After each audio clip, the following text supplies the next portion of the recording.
Bonjour et bienvenue, on se retrouve dans un nouvel épisode de Père Castor, raconte-nous ton histoire. Et aujourd'hui, nouveau setup, nouvel endroit, nouvel invité. Et on a la chance d'avoir une invitée. Exactement, et en plus de ça, parce que je suis obligé de le dire vu qu'il est en face de moi, j'ai Gom Gom, pour ceux qui ont la référence, la nuit au musée, parce qu'il y a une statue de l'île de Pâques en face de moi, donc je suis obligé de le préciser. Je sais pas si on mettra une photo, mais en tout cas, Non. Erwan n'a pas vu la nuit au musée, Sonia non plus. Donc ça fait 2 personnes autour de la table qui n'ont pas vu la nuit au musée, alors que c'est un film extraordinaire, que je vous recommande. On y va ? Bah, vas-y, fais la transition après ça. Et aujourd'hui, on reçoit Sonia. Bienvenue Sonia. Merci, bonjour Erwan, bonjour Amaury. Et aujourd'hui, on va parler de toi. On veut tout savoir sur toi. Et on va te poser un maximum de questions. Sonia, elle vient de Paris, donc on est plutôt très content. Oui. J'ai récupéré à Nantes pour la petite histoire. Et là, on est à Basse-sur-Mer. Et Sonia, elle est arrivée, elle m'a dit, je veux vivre ici. C'est vrai ou pas ? Ouais, c'est vrai. C'est vrai, quand on arrive ici, c'est juste incroyable. Alors, faut pas le dire trop fort. Mais c'est un paradis, surtout l'été, c'est un paradis. Là, il fait hyper beau. Faut rester discret. Il fait hyper beau. On est dans un endroit qui est assez ouf. Ouais. Donc, ça va être très cool. Sonia, tu nous as dit que tu avais écouté le podcast. Donc, on commence à avoir presque la fierté de se dire, on n'a même plus besoin de t'expliquer. Pas besoin d'intro. Ouais. Bah alors, c'est parti. C'est parti, allez au charbon, c'est parti. Alors, on est plutôt sur Mercastor, du coup, si tu as écouté, les différents podcasts. Est-ce que, du coup, tu as dû l'entendre sur les derniers. Je sais pas si tu as pu encore les écouter, les derniers, mais en fait, on fait évoluer notre question puisqu'on aime bien se dire au départ qui est la personne à qui on va remonter justement le fleuve ou la rivière de sa vie.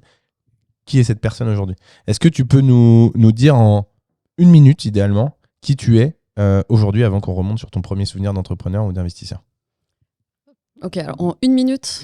Chrono, ça a été tenu par certaines personnes. Il y a un mais c'est timer. assez rare. Il y a un timer. C'est parti. Ok, alors qui je suis ? Donc je m'appelle Sonia. Donc, tu étais avocate au barreau de Paris. Donc je m'appelle Sonia, Ok. je suis investisseur immobilier à Paris. J'ai investi depuis 10 ans, en moyenne, un petit peu plus. Je suis ancienne avocate au barreau de Paris. Je suis aussi toujours inscrite au barreau de Londres, comme sollicitor. C'est la classe. Ah, intéressant. Ouais. Donc, du coup, tu es inscrite aux 2 barreaux. Ouais. Enfin, C'est Paris, possible je me suis d'être- fait au maître, bien sûr, ouais. En fait, Tu peux être à Tokyo, à Londres, à New York. Tu peux aller dans tous les barreaux du monde. Attention, par contre, oui, tu peux, mais il faut passer des examens avant. Ah, ok. Il n'y a ouais. pas une histoire où. Alors, je crois que c'est sur médecin, je sais pas si c'est le cas sur lawyer, si on doit reprendre aux États-Unis. Quand tu es avocat aux États-Unis, tu dois peut-être passer quelque chose pour te mettre à jour, parce que le droit ne fonctionne pas de la même manière, j'imagine. Ah oui, tu passes des examens ouais, pour chaque barreau chaque barreau, ouais. Tu passes des Donc pour examens. Londres, tu as repassé des examens. Ah oui, je me suis fait chier. Ouais. Ok. C'était un examen qui était beaucoup plus difficile que le barreau de Paris. Ah ouais. Ah ouais, rien à voir. C'était vraiment. Et pourquoi tu as fait ça ? Parce que, en fait, je parle anglais depuis toujours. Enfin, je suis à l'école, j'étais très bonne en anglais. J'étais fascinée par l'Angleterre. Ok. Et si tu veux, quand j'ai voulu faire mes études de droit, j'étais tellement fascinée par l'anglais, l'Angleterre, que je voulais faire un double cursus. Mais sauf qu'à l'époque, c'était, enfin, je pense toujours maintenant, c'est très très sélectif. Et j'avais pas pu faire un double cursus droit anglais, droit français. Et du coup, à la fin, quand j'ai commencé à travailler. Après, je suis partie à Londres, mais ça, je vous raconterai plus tard parce que là, on tient plus le délai de 1 minute. C'est bon. On l'a Là, éclaté. c'est mort, ouais. ma faute. Après, je suis partie à Londres, je suis devenue journaliste, j'ai vraiment pas du tout aimé. Du coup, je suis revenue à Paris et en fait, j'ai voulu passer le barreau anglais. Moi, pour me challenger, voilà. Donc, j'ai passé Et le t'as barreau anglais. plaidé à Londres ? En fait, non, parce que je suis solliciteur, je suis pas baristeur. Parce qu'en fait, en Angleterre, la prof. Ouais. Bah oui, évidemment. Alors, le podcast a pris un level. Parce que, en fait, en Angleterre, la profession d'avocat, elle est divisée en 2. Il y a d'un côté les sollicitors qui font des contrats, qui rédigent, par exemple, des testaments, voilà. Et de l'autre côté, tu as les baristeurs qui vont plaider. Mmh. Donc, je suis pas baristeur, je suis soliciteur. Ok, donc c'est capable de rédiger. Oui, je ok. conseille mes clients. Ok, mais tu vas pas plaider à la barre. Non. Ok. Après, on peut passer un petit examen, mais de toute façon, je suis pas là-bas. Et puis, Ok. voilà, je fais pas du tout de contentieux, de toute façon. Ok. Je suis anti-contentieux. Pour ceux qui suivent Sweets, tu fais pas ça. Non. Ok. T'as dit quoi ? Suits. T'as dit Sweet. J'ai Respecte la compris. série, frère. C'est Suits. C'est Suits ou pas, toi qui es bilingue ? Suits. Bah très bien. Et Moi, j'avais compris, ça marche aussi. Du coup, donc, en ta présentation en 1 minute, c'est aujourd'hui, tu fais l'investissement immobilier et t'étais avocate. Ouais. Ok. Exactement. Bon, bah, ça nous laisse défiler. Est-ce que tu peux nous expliquer ton premier souvenir d'entrepreneuse, d'entrepreneur ? J'ai entendu que tout à l'heure tu disais investisseur et pas investisseuse, donc je sais pas si tu veux qu'on. Donc, on va dire entrepreneur. déjà, est-ce que c'est un combat pour toi de dire investisseur, investisseuse ou tu t'en fiches ?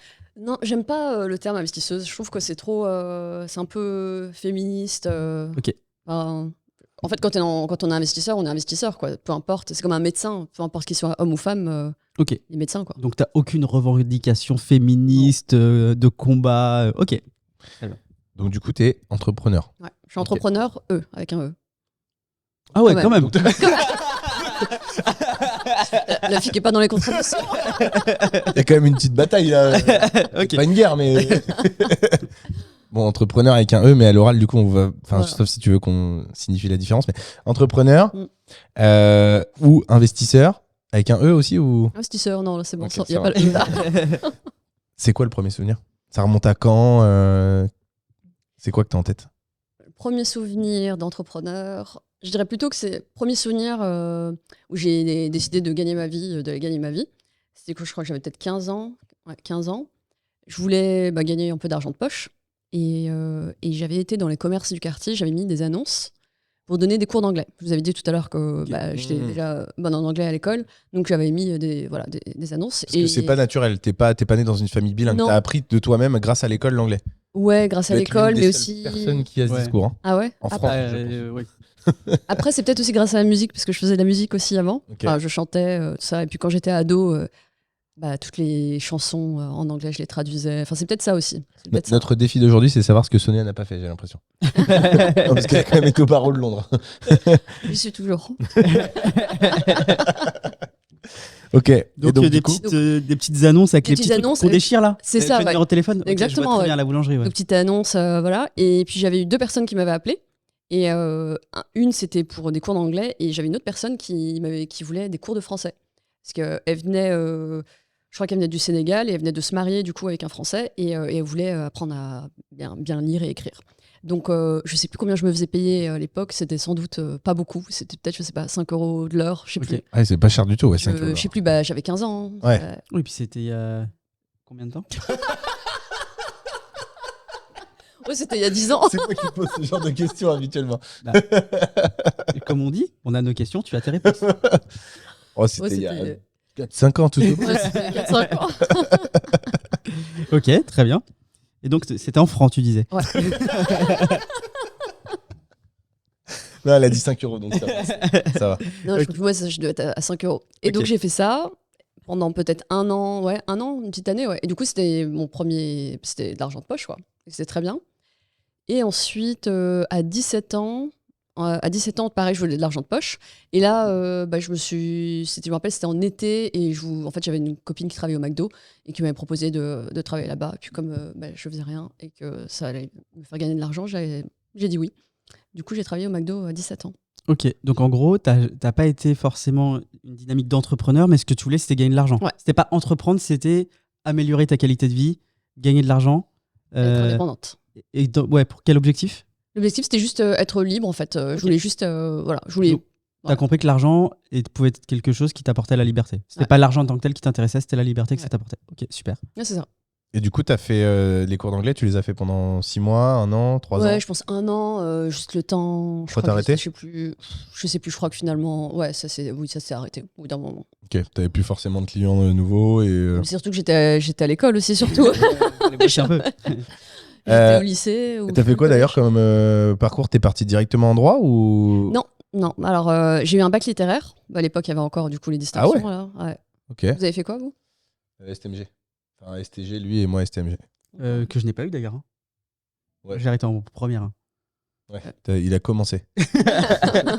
Moi, j'ai eu un bac STMG. J'ai commencé à bosser après le bac. Parce qu'après, j'ai fait une classe préparatoire et je suis allé. Mais jusqu'en STMG, je comprenais pas l'intérêt de l'école, donc je foutais rien. Ah ouais. C'est marrant parce que moi, du coup, moi, dans mon éducation, il fallait aller à l'école, fallait moi aller aussi, à la hein. fac. Mais moi, j'étais un rebelle, genre, je voulais Mais après, quand je regarde, aujourd'hui, faire du droit avec un bac L avant, c'est pas non plus idiot, tu vois.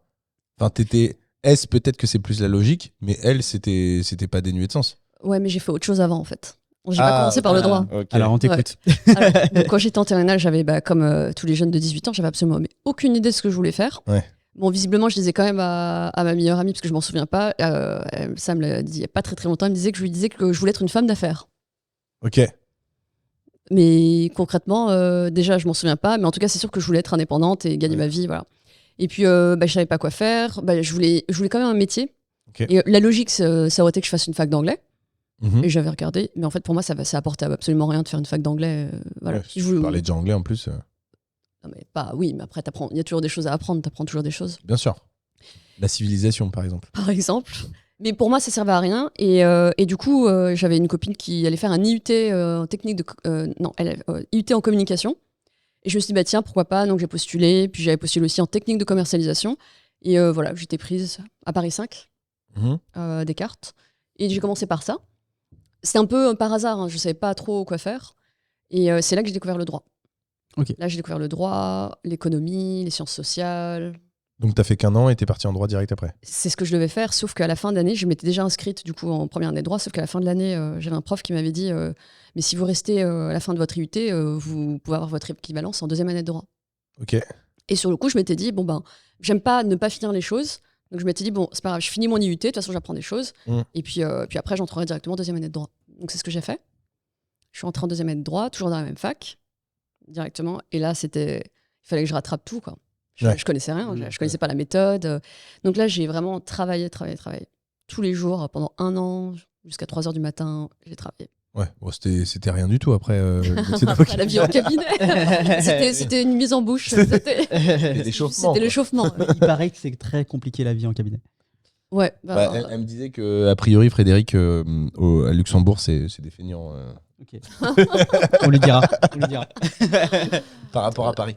Petite note à Frédéric. Je précise absolument pas. Tu m'as dit que tu avais le sentiment qu'il bossait moins qu'à Paris. Non, je t'ai pas dit ça comme ça. En plus, c'est toi qui m'as dit. Tu m'as dit, ouais, à Luxembourg, du coup, ils sont moins énervés qu'à Paris. Et toi, tu m'as confirmé. confirmé. Je t'ai dit, oui, je pense. Parce que j'ai travaillé à Luxembourg. Ouais, et parce que les heures que tu m'as indiquées, c'est pire que celles que Frédéric a données. Ouais, c'était hardcore. Ouais. Putain, il faisait terminer à 4h et recommencer à 10h.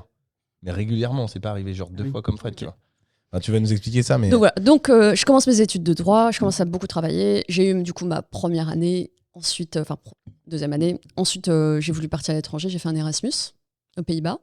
Ok. Donc là, c'était très cool. Beaucoup de travail ou t'as profité? Non, j'ai profité. Trop bien. J'ai profité. Ouais, c'était très, très, très cool. Et j'ai adoré mes études de droit, en fait. Moi, j'étais vraiment une vraie geek. Je passais beaucoup de temps à la bibliothèque, j'adorais ça. C'est un vrai plaisir. Okay. J'adore le droit. Est-ce que c'est à ce moment-là que tu as eu l'idée du coup de l'investissement immobilier ou pas du tout? C'est a posteriori. J'étais loin. Aujourd'hui, tu me dis si je me trompe, mais tu m'as dit, ou en tout cas j'ai cru comprendre ça, puisque du coup j'interprète. J'ai cru comprendre que tu voulais cibler les étudiants étrangers, internationaux, donc qui font Erasmus ou autre cursus. Donc ça en découle de cette période-là, mais c'est a posteriori que tu as eu la réflexion et pas sur le moment. Ouais, c'est vrai, très bon point, ouais, c'est vrai. Okay. En fait, c'est quand tu deviens investisseur, tu commences à réfléchir aux différentes opportunités possibles. Et moi, j'ai vu, du coup, j'ai été dans la position de l'étudiant étranger. T'es allé dans quel pays? Alors, j'ai fait Pays-Bas en Erasmus, et après, j'ai fait une année d'études à Londres. Ok. Et t'as galéré pour trouver un logement dans les deux cas? À Londres, oui, mais aux Pays-Bas, non, parce que tout était fait avec la fac. Tout était, en fait, fallait une fois que tu étais sélectionné, tu t'envoyais un mail du coup à la fac et on t'attribuait. Non, en réalité, même pour Londres, c'est pareil. On t'attribuait un logement en fait. Ok, ouais. mais dans des résidences étudiantes. Ouais. C'est pas comme en France où tu dois te débrouiller quoi. Exactement. Bah après, résidences étudiantes ou bien des résidences privées. Okay. Je sais pas comment ils s'organisaient, mais c'était très bien organisé, ouais. Ok. Et donc du coup, tu as fait cet Erasmus et ensuite Ensuite, je suis revenue à Paris. Du coup, j'ai fini mes études de droit. J'ai fait un master en droit des affaires.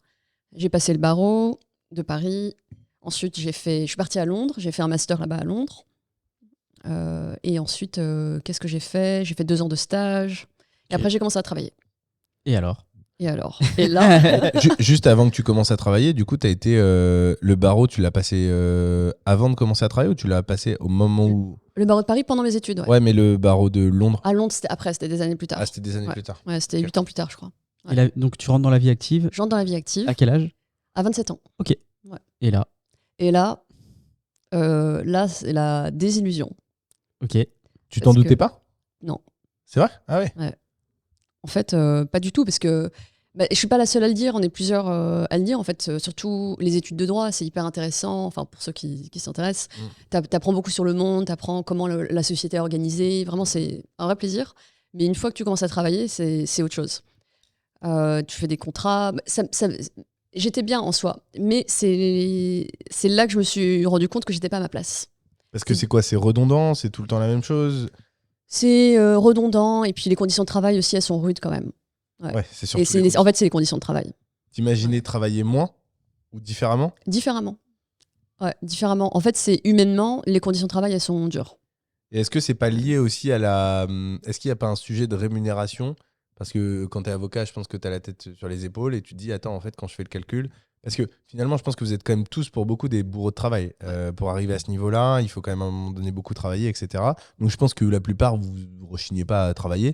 C'est pas tant ça qui vous embête. C'est peut-être finalement, quand tu remets au taux horaire, tu te dis, je me suis peut-être un peu fait avoir, t'espérais peut-être une dimension financière différente. Tu crois pas que c'est lié à ça aussi? Non, parce qu'en fait, ça, on se le disait au début quand on était débutant, quand on était dans le premier mois, je me souviens, avec mes collègues, on se disait qu'on avait un salaire très bas par rapport à notre taux horaire, mais avec les années, plus tu travailles et plus tu gagnes, en fait. Donc c'est juste le début. Non, c'est les conditions de travail, c'est humainement, tu travailles beaucoup, c'est éprouvant psychologiquement. Ouais. Beaucoup plus de pression qu'à l'école? Rien à voir. Ouais. C'est quoi, c'est en termes de management? Ouais. Ok, donc c'est un management vraiment à la dure. Ouais. Concrètement, ça veut dire quoi? Concrètement, alors moi au début ça a été, dans le premier cabinet où j'étais, ça a été, mais en tout cas vis-à-vis de moi, parce que le tout en fait c'est que comme la plupart des, comment dire, dans ces cabinets, parce que moi j'étais en cabinet d'affaires, les gens sont sous pression. Et ceux, les associés, parce qu'il n'y a pas de hiérarchie en fait parmi les avocats. Ok, il n'y a pas de manager, il y a Non. les associés et en dessous. Et les collaborateurs. Ok, ça Ouais. marche. Mais les associés, du coup, comme ils sont sous pression, bah, du coup ils font baisser leur, voilà. Pression descendante. Voilà. Il faut que la pression aille quelque part et elle va sur les collaborateurs. Ok. Et moi, ça allait, en tout cas, quand j'ai commencé à travailler, mais j'avais des collègues qui s'en prenaient. Il y en a qui sont pris des codes sur la tête, Ok. des chaises. Ah ouais? Et j'imagine qu'un avocat qui est associé se forme pas forcément au management. Pas du tout. Ok. Pas du tout. Ouais. Il n'y a aucune dimension managériale. Parce qu'en fait, le truc, c'est quand on fait des études de droit, bah, on est full droit. Il n'y a rien d'autre qui existe. Ok. Et donc ça, du coup, t'étais pas à l'aise, tu t'es pas senti à ta place. En fait, c'est que j'étais bien dans ce que je faisais, j'aimais bien, voilà, je rédigeais des contrats, j'étais bien, mais je sentais que j'étais pas là où je devais être. Ok. J'étais pas dans mon axe, il y avait quelque chose qui clochait. Et à ce moment-là, tu te disais où est-ce que tu devais Où est ma place? Ouais. Ouais. Donc Et là, j'ai alors commencé à explorer. Où était ta place à ce Alors, moment-là dans ta tête? D'entrée, dès la première année? T'as commencé à explorer d'entrée? Ouais. Ok. Ouais. En fait, j'étais bien, mais je savais que, maintenant que voilà, j'ai fait tout ce que j'ai fait en immobilier, que maintenant tout est clair. Mais à l'époque, je savais pas. Et donc j'ai commencé à explorer, j'ai changé de cabinet, j'ai changé de pratique. Et jusqu'à ce qu'au bout d'un moment, après quelques années, je me dise, en fait, j'ai toujours été attirée par le journalisme. Pourquoi pas Tenter la carrière de journaliste à Londres. Parce que j'avais entendu parler d'un journal à Londres Ok. par quelqu'un que j'avais Le Sun? rencontré il y a très longtemps. Non, c'était une filiale du Financial Times. Ok. C'était un journal d'information financière. Ok. Donc, j'y vais, je postule, sans forcément prévenir la personne que je connaissais, parce que je voulais, me débrouiller toute seule. Toujours pas d'immobilier dans ta... J'avais acheté ma résidence principale.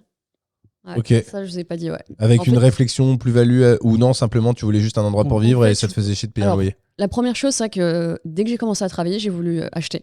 Ok. Et j'ai aussi, je pense, été influencée par l'histoire de mes parents. Parce que mes parents, ils avaient acheté, du coup, ils étaient locataires pendant très longtemps. Et au début des années 2000, ils avaient acheté une petite maison qu'ils avaient retapée. Et ensuite, qu'ils ont revendue. En fait, ils avaient des difficultés financières. Ils ont dû vendre leur maison. Mais grâce à tous les travaux qu'ils avaient faits, ils ont pu du coup rembourser leur crédit et rembourser leurs dettes et racheter un appartement cash. Ok, donc là, t'as dit, oula. Ouais. Et là, je me suis dit, putain, Ça a fait un petit déclic. ouais. C'est Ok. là que du coup, donc dès que j'ai commencé à travailler, je me suis dit, en fait, il faut que je me mette à l'abri. Donc j'ai acheté très vite ma résidence principale, mais c'était vraiment juste une résidence principale. Ouais, donc t'as converti un loyer en mensualité. Exactement, ouais, c'est ça. À Paris? À Paris, ouais. Bon, j'ai connu les galères des investisseurs, l'entreprise de travaux qui part. C'est d'actualité. Voilà.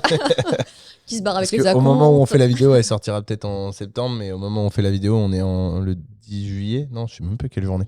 5 juillet, 5 juillet. C'est l'histoire qui affole les réseaux sociaux dans le monde de l'immobilier. Et on vous tiendra au courant, puisque on a une réflexion là-dessus. Ceci étant dit, tu as connu les galères des travaux. Donc j'ai connu les galères des travaux. C'était un 33 mètres carrés, j'ai eu pour 1 an de travaux. Ok. Vu que les gars, les premiers, ils étaient partis avec de la compte, mon acompte, j'en ai eu pour beaucoup. Ok. Bon, finalement, les travaux ont été faits. par une autre entreprise. Du coup, ensuite, Ils après, sont partis avec la compte et tu les as jamais revus? ouais. En Et fait, en tant c'est qu'en fait, qu'avocate, on réagit comment?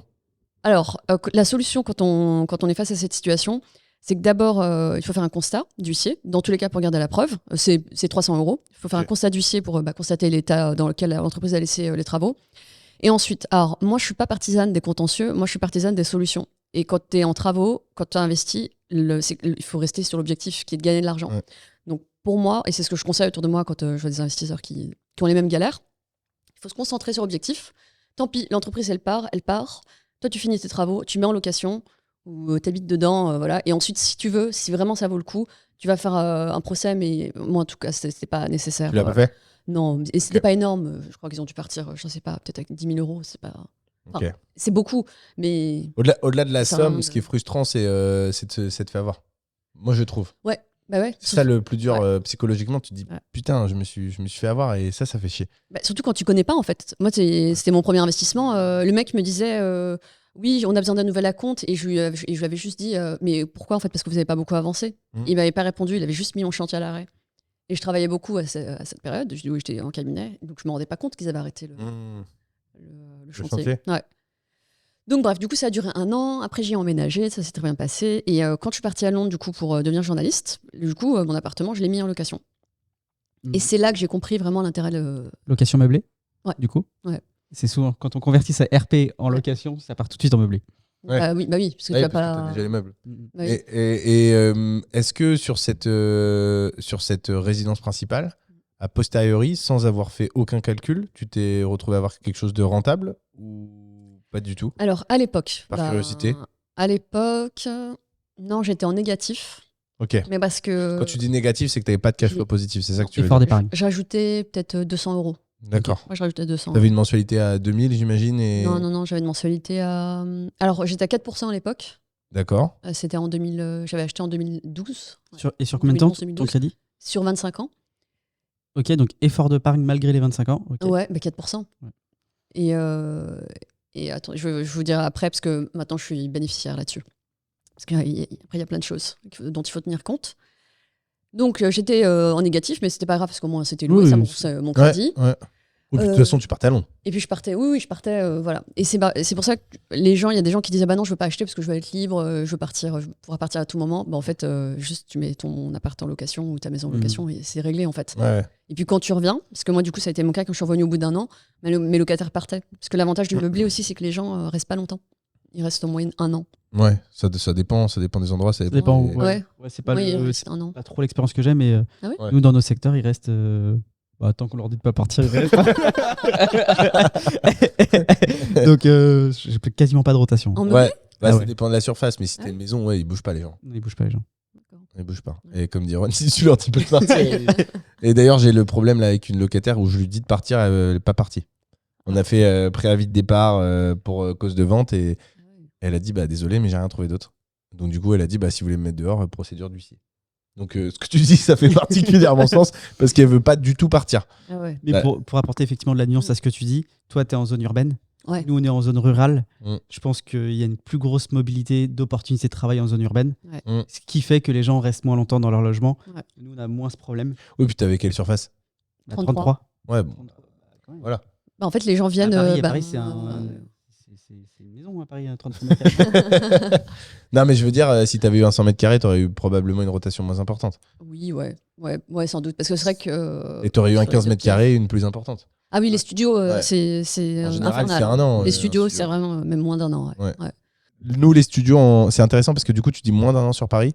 Nous, pour le coup, en zone rurale, ça reste quand même plus. Moi, je constate plutôt entre 1 et 2 ans, voire même Ouais. 3 Ah pour ouais. du studio. Ouais. Bah, c'est mieux parce qu'au final, vous embêtez pas, quoi.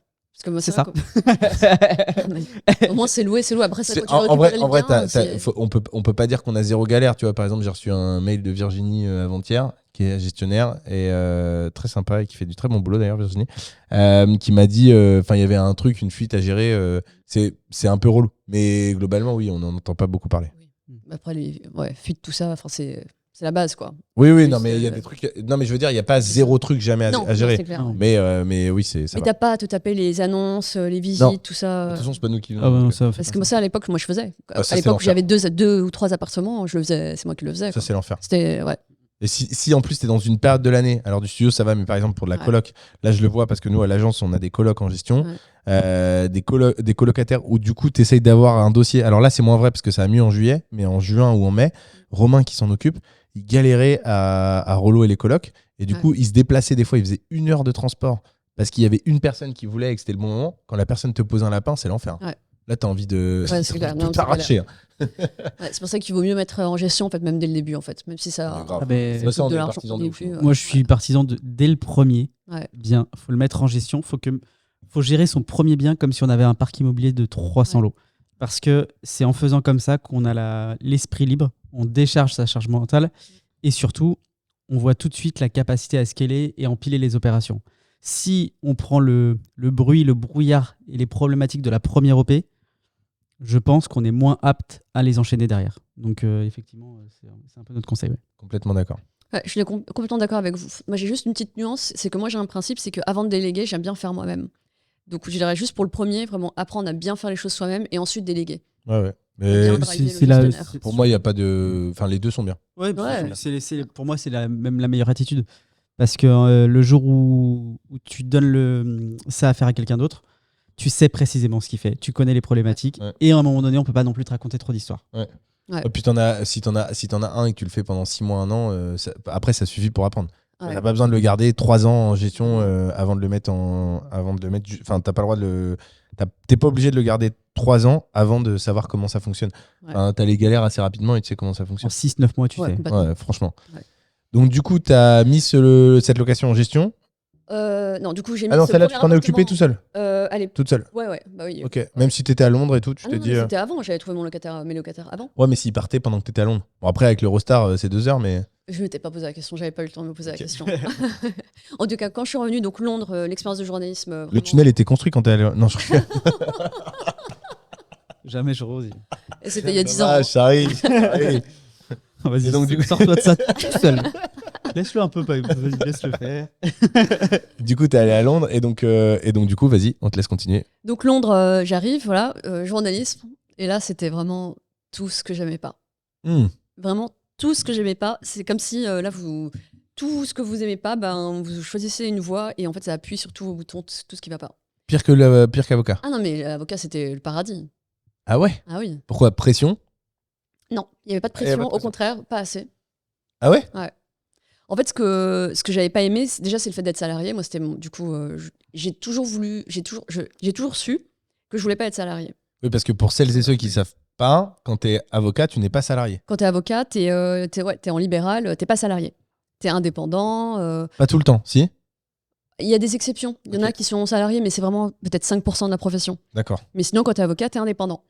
Tu vois, il y a personne qui te dit bah, le matin, si t'as envie de pas être là, t'es pas là, quoi. Bon, faut Ok. quand même que les dossiers soient faits. Ouais. Donc t'es obligé d'être là, en fait. Le statut, c'est quoi? Auto-entrepreneur? Non, Quand tu c'est débutes, libéral. Profession libéral. libérale. Donc BNC? Ouais. Oh, ok. Comme par exemple les infirmiers en libéral. Infirmier, ok. Ouais. Ça Ah, marche. en fait, c'est du salariat déguisé quand même, avocat. Ouais. Ouais. Ouais. D'ailleurs, il y a des avocats qui ont, quand ils ont eu des soucis avec leur cabinet, ils ont fait des procès et ils ont gagné. Ouais. Ouais, Ah, il y a c'est des jurisprudences qui tombent là? Ouais. Donc j'arrive à Londres, donc journaliste. Déjà salarié, moi ça me faisait bizarre. Ok. J'avais pas l'habitude de ça. En plus, le travail, en fait, moi mon travail, ça consistait, donc c'était en finance, parce que en fait j'étais avocate en financement, et là j'étais du coup journaliste en finance. En gros, je faisais la même chose. Je traitais des mêmes dossiers quand j'étais avocate, mais juste en relayant, en écrivant des articles sur Ouais. les dossiers, quoi. Ouais. Et Tu relisais les dossiers, tu donnais ton avis dessus, quoi, en gros. où je discutais avec des gens, avec des banquiers, et je demandais des infos que d'ailleurs que je n'étais pas censée avoir, puisque c'était confidentiel, et je devais écrire des articles là-dessus. Et ce que j'aimais pas, c'est que quand tu es avocat, ou je pense qu'il y a certains autres métiers, tu résous des problèmes. En fait, tu aides les gens à résoudre leurs problèmes. Et là, quand tu es journaliste, en tout cas là dans mon cas, je Tu crées des problèmes. crée. Ouais, c'est ça, je crée des problèmes. Ok. Et ouais, ça m'a pas plu. Et donc ça a duré peut-être 6-8 mois avant que je me dise ok, non, qu'est-ce que je vais faire de ma vie là, ça va pas du tout. Finalement, quand j'étais avocate, en fait, c'était vraiment génial. En fait, je me rendais pas compte, mais c'était cool. Ouais. J'étais bien, j'étais tranquille. Et donc, et puis à un moment, je me suis dit bon, allez, il faut que je m'isole. Je pars un week-end toute seule quelque part pour vraiment me dire qu'est-ce que vraiment je veux faire de ma vie. C'était où? Barcelone. Ok, donc t'as fait la fête. Donc je pars à Barcelone. Ah, donc t'es vraiment parti un week-end, toute t'es seule, parti de Londres et t'as dit ok. Ouais. Drop de maille, quoi. Ouais, c'est ça. Et en plus, j'étais en train de me séparer, donc c'était vraiment là, c'était reset total. Ok, page blanche. Ouais, page blanche. Donc je vais à Barcelone toute seule un week-end. Et avec le peu d'argent que j'avais, oui, parce que c'est ce que j'ai pas dit aussi, c'est que quand j'étais journaliste, du coup, je gagnais pas beaucoup. Moins Et- qu'en étant avocat? Ça n'avait rien à voir. C'était un tiers. Ok. Et du coup, ce qui me frustrait aussi, c'est que. Parce que Londres, c'est hors de prix, non? Ouais. C'est cher, ouais. Ouais, donc tu vivais dans des conditions qui étaient pas les mêmes que celles que t'avais à Non. Paris. Et en plus, tous mes potes, ils étaient encore banquiers ou avocats. Donc, quand tout le monde allait au resto, moi, à partir du 15 du mois, c'était bon, je vais manger des patates, en fait. C'était galère. Donc, je vais à Barcelone toute Qu'est-ce seule. qui s'est passé à Barcelone? Donc, j'arrive. Et puis là, j'ai découvert l'architecture de Gaudi. J'ai visité plein des beaux immeubles. Je sais pas si vous connaissez Barcelone. Un petit, enfin, je suis allé de là à dire que je connais. Donc, je suis allée donc Barcelone. J'arrive à Barcelone et là, je découvre vraiment des immeubles incroyables, des belles bâtisses. Et j'avais visité même des grands immeubles, des hôtels particuliers. Enfin bref, vraiment des très belles choses. Et puis en découvrant l'histoire de Gaudi et puis l'histoire aussi des promoteurs. Gaudi, c'est l'équivalent de Haussmann en Espagne? Ouais. Ok. Ouais. En tout cas à Barcelone. Ok. Et du coup, j'ai découvert aussi l'histoire des promoteurs, tous ceux qui avaient bâti ces beaux immeubles. Et là, en fait, ça m'est venu comme un flash. En fait, je me suis dit, mais en fait, j'ai compris. J'ai compris ce que je dois faire, ce que je veux faire. C'est retourner à Paris et bâtir mon empire immobilier. Ok. Donc là, c'était clair. Ah, le déclic IMO, il est arrivé à Ouais. Barcelone. Le déclic IMO, il est arrivé à Barcelone. C'est marrant, tu t'es pas dit je vais le faire à Barcelone, justement. C'est Tu as pas trop pensé tard. Maintenant, j'y pense. Maintenant, Ok. je me dis, j'aimerais bien acheter en Espagne. Ouais. Donc Ok. en fait, c'est Gaudi qui a changé ta vie. C'est Gaudi qui a changé ma vie. Excellent. C'est Barcelone qui a changé ma vie. En un week-end, t'as. Mais en fait, c'est marrant parce que ça m'a fait conscientiser mon intérêt pour l'immobilier. C'est que je me rendais pas compte. L'équivalent pour beaucoup d'investisseurs aujourd'hui, le père riche, père pauvre de Sonia, c'est Gaudi. Ouais. Ok. Ouais, c'est ça. En plus, j'avais lu Père riche, Père pauvre déjà, mais ça m'avait pas. J'avais mis du temps à. Ouais, t'avais à pas. tilter, ouais, ça. Oui, et puis c'est comme les exemples sont sur un marché américain, Ouais. qui sont quand même totalement différents que ce qu'on peut connaître en France. C'est beaucoup plus volatile. Il y a des opportunités, il y a des liquidations personnelles qu'on a moins accès en France. Et pour la partie immobilier, père riche, père pauvre, elle est plus difficilement transposable que pour les actions, des choses comme ça, c'est plus facile à transposer. Mais c'est vrai que sur l'IMO, c'est plus dur, je trouve. Non, mais c'est intéressant de se dire que c'est parti de l'architecture, ton idée d'investir. Mais il y avait quand même des prémices. C'est-à-dire que tout à l'heure, je vous parlais de mon chantier, mon premier chantier, du coup, Oui. c'était la catastrophe. Oui. Et ben, malgré tout, malgré le fait que ça se soit très mal passé, mais en fait, j'ai aimé le process, en fait. Oui, l'entreprise m'avait lâché, mais en fait, j'adorais. J'étais confortable, j'étais à l'aise avec l'idée d'avoir un chantier en travaux, même si ça se passait mal. J'aimais bien. Et d'ailleurs, je préférais déjà, à l'époque, aller chez Leroy Merlin, tout ça, les magasins de bricolage, aller choisir mon parquet, plutôt que, je sais pas, d'aller au cinéma. Enfin, c'est con, mais là encore, aujourd'hui, je vais traîner parfois dans des magasins de carrelage pour aller regarder les nouveautés. Donc déjà, voilà. Donc il y avait ça, il y avait ces prémices. Mais ouais, Barcelone, c'est ce qui m'a donné le déclic. Alors la suite. La C'est suite. pas ça. Tu retournes à Londres Donc, quand même? Je retourne à Londres pour démissionner et tout ça. Direct? Ouais. T'es du genre action-réaction? Ouais, Genre t'es rentré dimanche soir, lundi t'avais posé ta oui, dème? et puis surtout que ça faisait plusieurs mois que vraiment Ok. j'étais mal, quoi. Vraiment, ça me plaisait pas du tout. Ok. Donc je démissionne. Pour Paris, du coup, j'ai retrouvé un job très rapidement. Ouais. En cabinet aussi, très très rapidement. De très haut vol, tu me disais tout à l'heure? Ouais. Ok. C'était pas là encore. Ah, c'était pas celui-là? avant, ouais. Ouais, Ok. c'était pas celui-là, c'était un autre. Donc j'arrive dans un nouveau cabinet. Je démarre très vite. À la fin de ma période d'essai, j'avais déjà trouvé mon premier investissement. Le dossier était sur le bureau de mon courtier, Ah ouais, donc prêt à être validé. t'es du Action. genre Action. entre la signature du premier compromis et le retour de Barcelone, il s'est passé combien de temps? Alors, Barcelone, j'étais allée début janvier. Ouais. Le job à Londres, j'ai démissionné courant janvier. Après, j'ai eu un break avant de commencer mon nouveau job. Ah oui, mon nouveau job, je l'ai trouvé fin janvier. Alors, je reprends. Barcelone, début janvier. Je démissionne de mon job à Londres courant Mi-janvier. janvier. Ouais. mon job à Paris, je l'avais trouvé fin janvier. Ok. J'ai eu une période vacances, tout ça. Et puis, je donnais des cours aussi à l'époque dans une école de commerce, en droit des sociétés, Laquelle? à l'ICN, Ok. à Metz. Donc, je fais ça. Et puis, je commence à travailler, du coup, mi-mars à Paris, dans mon nouveau cabinet. Ok. Et puis, je sais pas, 3 semaines après, 1 mois après, j'avais déjà trouvé mon premier investissement. Ok. Ah, donc ça allait vite alors. Ouais. En gros, t'étais propriétaire l'été 2000. Alors non, parce que ça a été un long process. C'était en quelle année d'ailleurs? C'était en commencé 2015. Ça, c'était 2015. Promotion 2015. Ok. Enfin, mais j'avais commencé à travailler du coup en fin 2010. Et là, mon retour. T'as acheté ton premier bien fin 2011 2011, ouais, 2011-2012. et ton deuxième achat Mon deuxième 2015. achat 2015. Sauf que là, c'était vraiment galère. Je sais pas comment on a pourquoi le financement a duré aussi longtemps, mais ça a pris genre 8 mois, 9 mois, quoi. Pourquoi? Je sais pas. En fait, j'avais mon courtier, je sais pas, je crois qu'il y avait des erreurs sur ma première offre. Je crois qu'il était sorti en septembre. J'avais signé le compromis, je crois, en juin. L'offre en septembre, mais je crois qu'il y avait des erreurs. En fait, je vais pas citer de nom, mais il y a une banque qui est connue de tous les investisseurs comme étant une banque très, très compliquée pour les investisseurs. Ok, BNP. Voilà. Donc BNP a mis 9 mois à me sortir un prêt. Ok. Entre-temps, les taux avaient baissé. Du coup, j'ai renégocié les taux de mon premier achat. Ok. Voilà. Et puis, donc ensuite, je suis allée au salon de l'investissement. T'achètes quoi et pourquoi à ce moment-là? À ce moment-là, j'achète. Alors, je me pose pas de questions. À ce moment-là, je sais pas, je connais pas en fait. À ce moment-là, moi, j'étais encore du coup avocat d'affaires. Je travaillais beaucoup. T'as suivi aucune formation, etc. T'es arrivé, t'as dit ok, j'achète, je mets en loc, Ouais. point final. En fait, j'ai acheté dans ma rue. C'était quoi, un T2 studio? T2. J'ai acheté dans ma rue. Ok. Voilà. Quelle rentabilité t'as réussi à obtenir? Alors, c'était une très belle opération. Mais à cette époque, je connaissais pas la rentabilité en fait. Okay. Je savais juste que à l'époque, en moyenne, dans mon secteur, on était peut-être à 9 000 du mètre, 8 9 000. Moi, j'achetais mes 2 premiers apparts, du coup, je les avais achetés 6 300 du mètre. Pourquoi?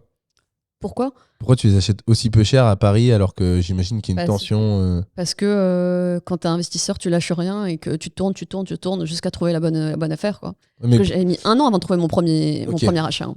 Pourquoi les gens... Parce que tu vois, autant je comprends dans des marchés dans lesquels nous on achète parce qu'il y a moins de demandes, etc. Mais j'imagine qu'à Paris, tu mets un bien, ça peut se vendre assez rapidement. Je suppose en tout cas. 2015, ça dépend des périodes. 2015 c'était galère. 2015, c'était galère, ouais. Même, parce que si tu dis 9 000 du mètre et que tu t'achètes à 6 000, ça fait un gap qui est quand même énorme. Alors, je sais pas, je crois qu'on était peut-être à 8 500, mais en tout cas, déjà, moi, ce que j'avais acheté, c'était des taudis. Hein. Mon premier appart, il n'y avait même pas de douche. Okay. C'était une loi 48. Okay. Donc, il n'y avait même pas de douche. Le deuxième, c'était pareil, c'était une succession. En fait, j'achète quasiment que des successions. Okay. Et puis les biens, ils sont délabrés, quoi. Et puis surtout, c'est avec le temps, tu visites, et puis tu te rends compte. Bien sûr. Oui, tu vois les opportunités. Tu vois le potentiel, quoi. Non, mais du coup, il y avait succession, bien dans un état pas possible. 2015, un marché qui était mou. T'es plutôt aligné pour que. Ouais. Ok. Ouais. Quelle fiscalité tu choisis à ce moment-là? Je connaissais rien, donc quoi. Quand même, tu es avocate. Non mais oui, mais t'es avocat, mais certes. T'étais au Financial Times juste avant, je te rappelle quand même. Non mais je connaissais pas, je savais pas.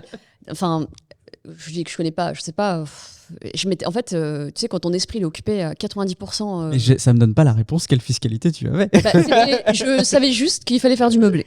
Et ben voilà, déjà. Oui, ça je savais. Par contre, qu'il fallait pas faire de location. Donc t'étais parti en meublé à l'époque. Ah bah oui. Ouais. Ah bah alors tout va bien. En forfaitaire ou au réel? Au réel. Ah oui, donc tout va bien. En fait, c'était oui, c'est ça. Sur mon premier bien, j'avais utilisé. Non, on m'avait recommandé un comptable et qui est devenu mon comptable jusqu'à maintenant. Et je crois que c'est lui qui m'avait dit qu'il fallait faire du LMNP. Ok. Donc je mets en location. Et en fait, le truc, c'est que moi, je connaissais rien encore une fois. Et j'ai eu mon crédit du coup sur cet investissement à 15 ans, sur 15 ans. Ok. Donc très grosse mensualité. Du coup, j'étais un petit peu en négatif aussi. Forcément. Je crois que mon crédit, il était à 1200 et quelques. Et le loyer, il était à 1290. Ok. Et au-dessus du crédit, t'as les charges. Charges de copro, taxes foncières, charges comptables, etc. Donc j'étais en négatif. Et puis, mais voilà, encore une fois, juste ça tournait. Quoi. Mais une soupape parce que tu étais sur 15 ans, donc tu savais qu'en renégociant le prêt, tu pouvais peut-être aller chercher du cash flow. Il n'y avait rien, il y avait pas de réflexion en fait. Oui. Non, mais avec leur maintenant, tu le sais. Je vais rembourser 1 200 € par mois, ça va me coûter. J'ai 1 200 de loyer en gros. Voilà. Ce qu'on appelait à l'époque et ce qu'on appelle toujours l'opération blanche. entre guillemets. Oui, voilà. Mm. Mais j'étais quand même en négatif. Ouais, parce que Ouais. t'avais pas anticipé taxe foncière, t'avais pas anticipé charge de copro, t'avais pas anticipé J'avais rien frais calculé en fait, comptables. surtout. Non, mais je comprends. En fait, j'avais Non, mais juste. Ouais. Quand tu commences, tu te dis j'ai un loyer, j'ai un crédit, et c'est bon. Bah oui, et surtout qu'en fait, j'avais été voir un courtier quand j'étais revenue de Londres, Ouais. du coup, et je lui avais dit voilà, j'ai ma résidence principale, j'ai un crédit, je crois que j'étais à 1400 et quelques. Est-ce que je peux racheter et quand elle m'a dit oui, j'étais étonnée en fait. J'étais étonnée qu'on me dise oui. Elle m'a dit bah oui, vous pouvez racheter pour 200 000 euros. Ok, donc j'ai juste cherché un truc à 200 000. Qu'est-ce que tu dirais aujourd'hui avant qu'on développe ton aventure d'investisseur avec un E Ah non, pas celui-là. Entrepreneur. Qu'est-ce que tu dirais aujourd'hui à Sonia en 2015 qui investit, si tu avais un petit tips à lui donner pour celles et ceux qui veulent débuter? Est-ce que tu penses que c'est une bonne chose d'y être allé comme tu l'as fait tête baissée et a posteriori ça te sert bien et tu es très contente? Ou est-ce que tu aurais conseillé autre chose et si oui, quoi? Non, il faut se former. Ok. Il faut se former. Ouais, il faut se former.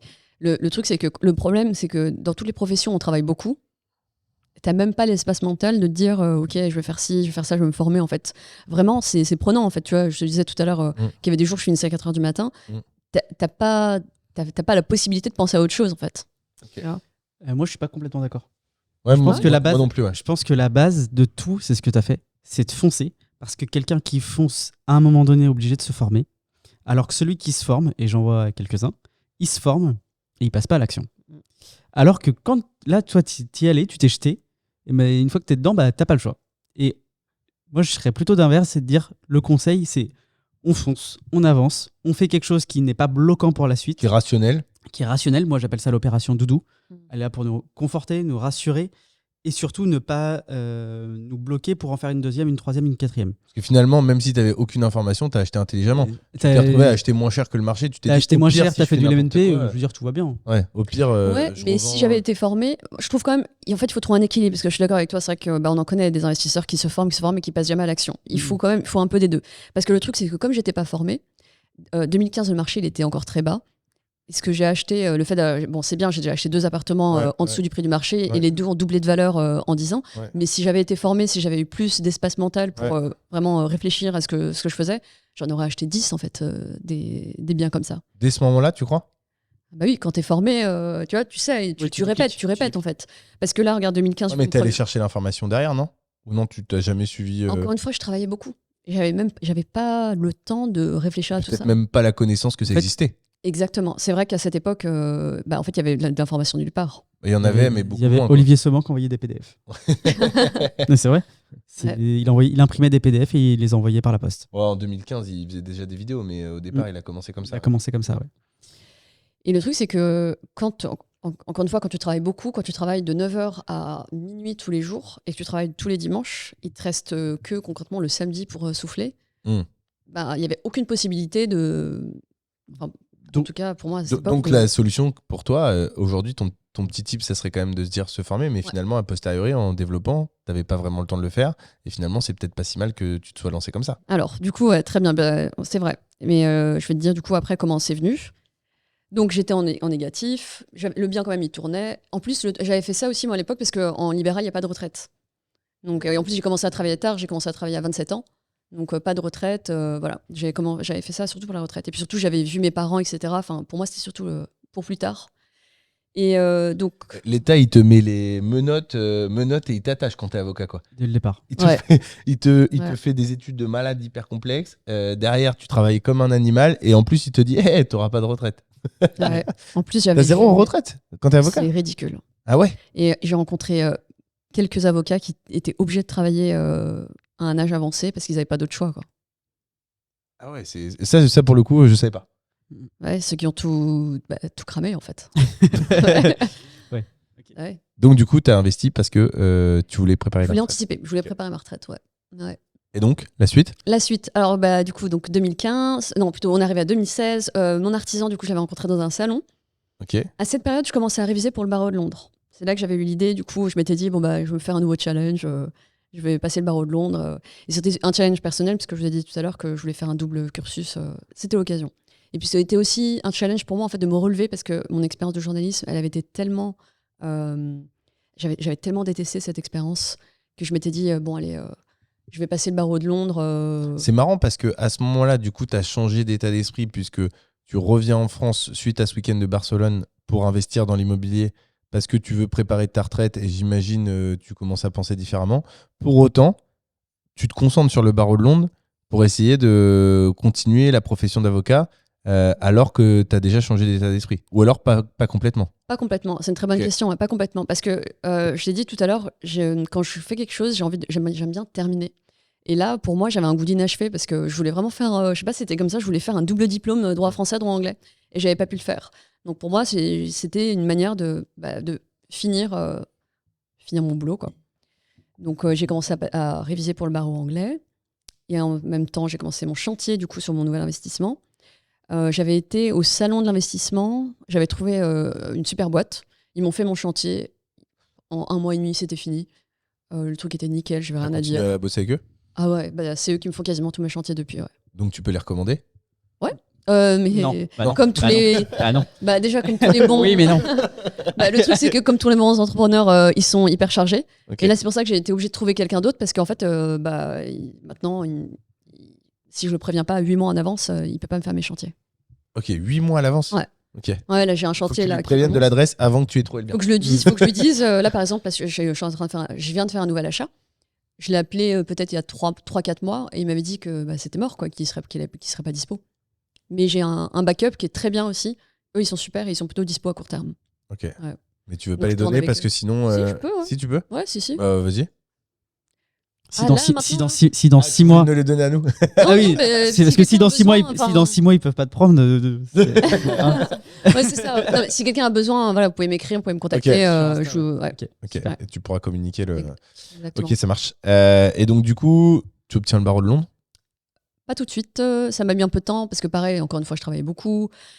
Donc tu travaillais en entreprise, tu révisais le barreau de Londres et tu faisais ton projet d'investissement. Non, c'est pas dans ce sens-là. D'abord, j'ai fait mon investissement. Ok. Je travaillais dans le cabinet. Ensuite, mon cabinet m'a envoyé chez un client D'accord. dans une banque. Ok. Parce que ça arrive parfois, en fait, les cabinets peuvent envoyer des collaborateurs chez le client. C'est le mercato des avocats. quoi. C'est ça. Et en fait, on est trop content quand ça arrive parce que du coup, On sort. on revit. On revit, quoi. On revit, on voit la lumière. Il y a un monde qui existe, un univers parallèle, on découvre la vie. Tu peux donner un peu tes. Parce que moi, je trouve ça toujours impressionnant. Les heures de travail que tu as fait, je dirais la semaine, la journée, le mois ou l'année la plus choquante que tu as fait en termes d'heures de travail. Ce qui te marque là quand je te pose la question où tu t'es dit là c'était. Tu vois, Frédéric par exemple nous a dit, donc IMO pour expat, pour celles et ceux qui ne l'ont pas vu, il était avocat à Luxembourg et il nous disait que le pire qu'il a fait, il a terminé, c'était quoi, à 8h du matin, je crois, un truc comme ça. Ouais, 6 heures, il reprenait. 6h, il reprenait à 10h, ouais. Ah oui, mais j'ai fait 7 heures. 7h du J'ai matin. fait midi aussi. Tu termines à midi? Oui. Oui. Ah ouais. Tu démarres à 10h et tu termines à midi le lendemain. Mais tu reprends à 16h, genre après. Ah bah non, il y a d'autres dossiers, il faut enchaîner. Ah donc t'arrêtes pas? Bah non. Ah donc t'as fait Mais genre. ça, oui, c'est. Ouais. Mais du coup, quand tu dis que tu termines à midi, tu termines ton dossier à midi et tu reprends à 13h un nouveau dossier? Non, mais en fait, en gros, c'est dans les périodes de rush, tu as plusieurs dossiers. Et le dossier, quand. Il n'y a pas le choix en fait. C'est toi qui es responsable du dossier, il faut l'emmener au bout. Donc tu l'emmènes au bout jusqu'à la signature. Il est 3-4 jours qui précèdent, ou même en réalité la semaine qui précède la signature, tu as beaucoup de choses à faire, quoi. C'est énorme. Et donc tu travailles H24. Donc tu as eu des semaines où tu dormais 3 heures par nuit pendant une semaine? Ouais, c'est ça. En fait, ça, c'est plutôt. C'est ce que je disais tout à l'heure, il y a des périodes de rush. Ça, c'est Ouais. novembre-décembre. Parce que tous les clients veulent boucler leurs opérations pour le 31 décembre. Et sinon, l'autre période, c'est juin-juillet. Pareil, parce que tout le monde veut boucler ses OP pour l'été. Avant les vacances. Donc là, au moment où on fait la vidéo, il y en a qui sont en PLS. Ouais. Ok. Ah ouais, Ouais. putain la vache. Donc ça t'est arrivé de faire des semaines, des mois Oui, des mois, oui. complets Bien sûr. où tu dormais 3-4 heures par Bien nuit? sûr. Bah oui. Tu comprends quand je te dis que j'avais pas l'espace mental pour réfléchir à d'autres possibilités, en Et fait. est-ce qu'à posteriori, tu estimes que tu étais toujours aussi performante dans ton travail, même en travaillant autant? Oui, parce que t'as pas le choix, en fait. C'est l'adrénaline. T'es obligé. Ok. T'es obligé, en fait. Et c'est tout le monde? C'était toi ou on va dans ton non. cabinet, Non, vous c'était étiez... tout le monde. Non, c'était tout le monde, c'est comme ça. Et puis et ça, je crois que Fred, il a dit, Imo pour expat, il vous l'avait dit, en fait, si tu pars à 19h, mais en fait, On te demande si t'as T'as pris un ta regard. journée. Ouais. Et on te demande même pas, en fait, c'est que limite, on te vire, quoi. Ah, c'est ouf. Et à ce moment-là, tu gagnes combien par mois? Je gagnais, alors, en brut, donc libéral, 50% de ce que tu perçois Donc c'est forfaitaire.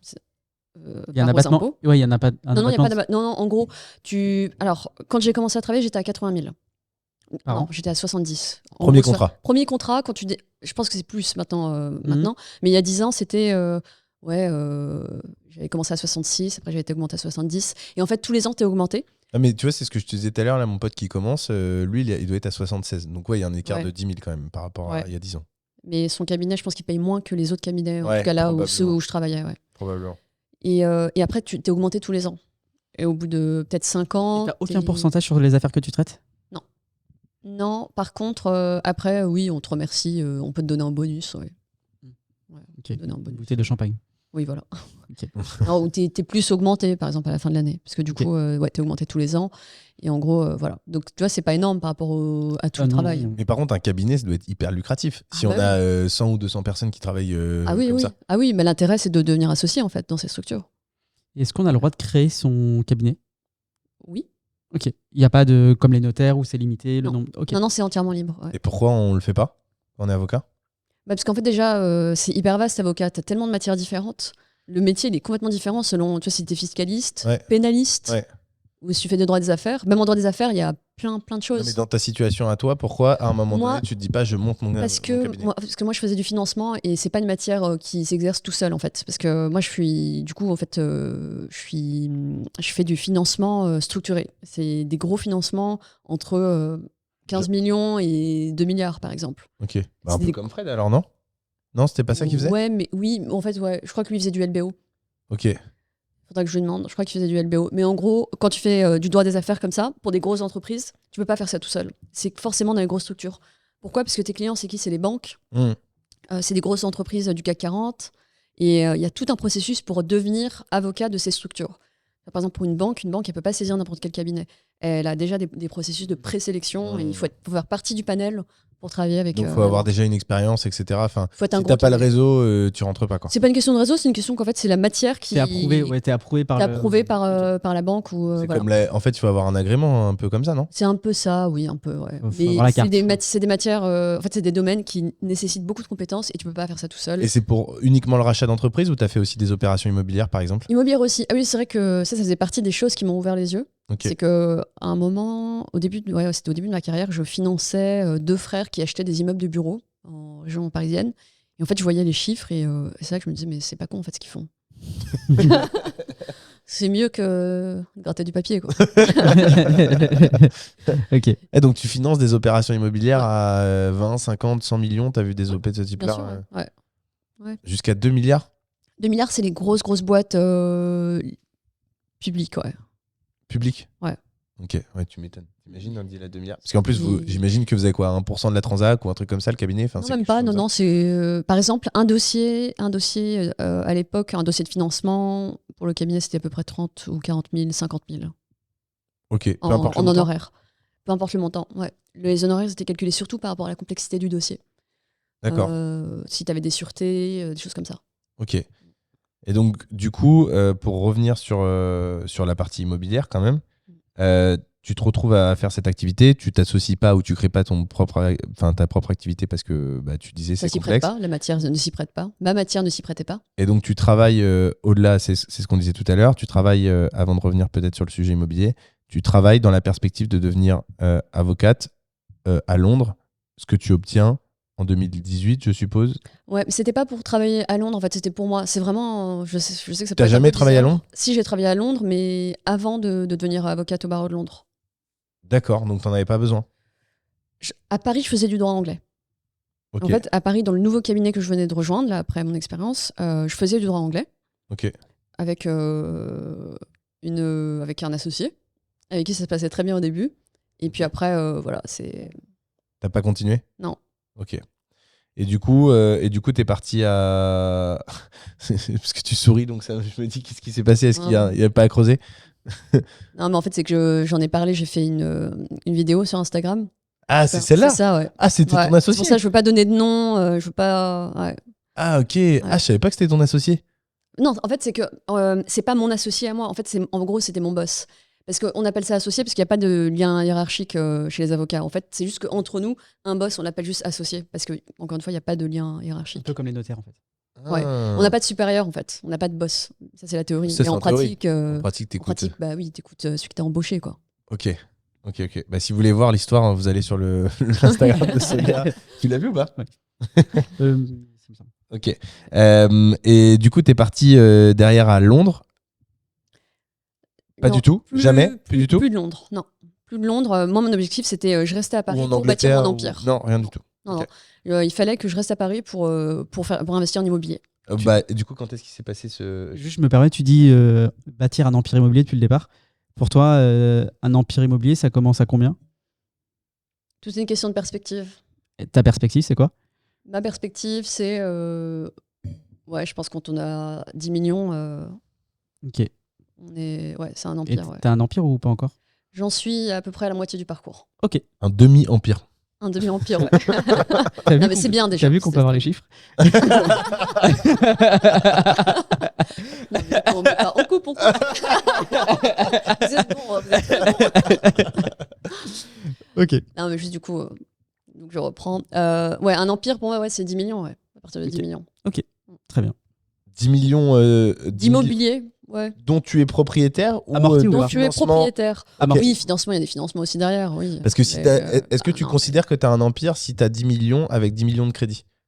Ouais, quand même, ouais, bien sûr. Ok. Parce que tu as mis en place une machine Ok. qui tourne. Ok, très bien.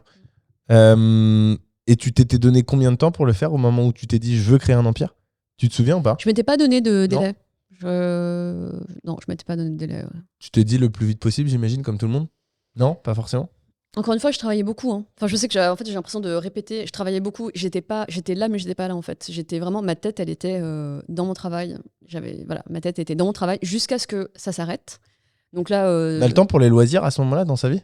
On fait quoi dans sa vie quand on travaille 80, 100, 110 heures, 120 heures par semaine? bah écoute, qu'est-ce qu'on fait On regarde travaille. Netflix le samedi? Non mais c'est vrai, c'est Non, une vraie question. ouais, c'est une vraie question. Ben, c'est vrai qu'on n'a pas beaucoup de temps. Hein. Tu vois ta famille, tu Oui, fais... tu vois ta famille, tu vois tes amis, mais du coup, en fait, le truc, c'est que tu es dans un univers où tout le monde est comme toi.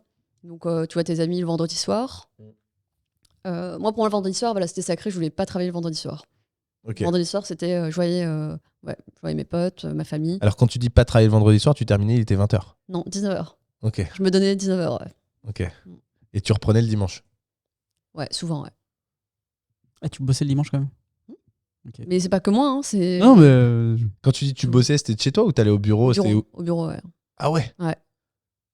Ok, donc c'était ouvert. Oui, c'est 7, ouvert 7, 24, H24, tout est fait pour que tu travailles bien. Tout est fait pour que. Tu peux manger sur place, je Oui, suppose. tu peux commander. Tu peux commander à manger. D'ailleurs, même le soir, hein, tu commandes à manger. Mais c'est payé par la boîte ou? Ouais, par le cabinet ou le client. Si tu es sur un dossier, ouais, c'est payé par le client. Ouais. Ok. Et du coup, c'est une vie où en fait tu passes ta vie. En fait, tes collègues deviennent tes meilleurs amis. Enfin, Ouais.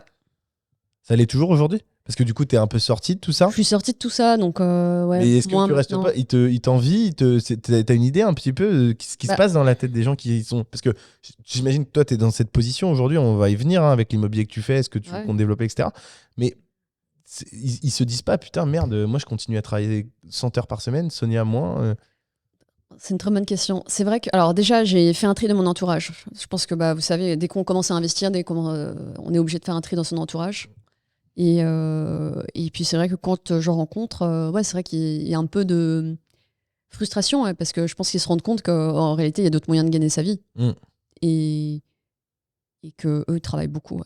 Et du coup, le sujet qu'on avait évoqué, c'est que potentiellement, et je rebondis sur le réel que tu as publié, tu disais que peut-être que la frustration créée par le surmenage, la pression, etc., pouvait faire que justement, tu étais de fait frustré.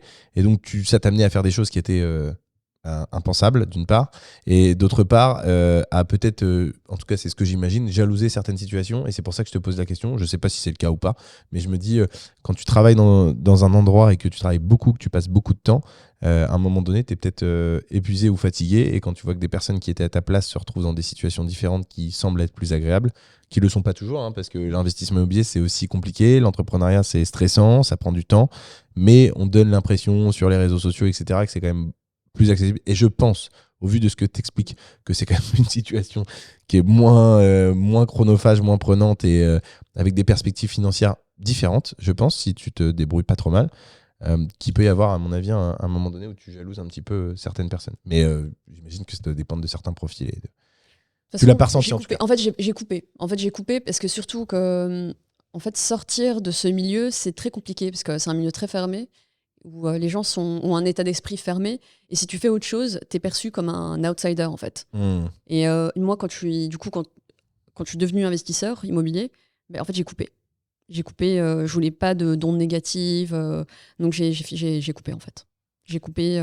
Ça a été quoi ce déclic alors où tu t'es dit ça y est, je me lance vraiment en full time. Enfin, aujourd'hui, on peut considérer que tu es vraiment à fond dans l'investissement. Ça s'est passé quand? Il y a eu cette première période, ce premier déclic à Barcelone. Il y en a eu un deuxième qui t'a marqué? Le deuxième, c'est du coup 2018. 2018, là, du coup, il se passe ce qui se passe du coup, avec mon associé. Vous irez sur Instagram voir ce qui s'est passé.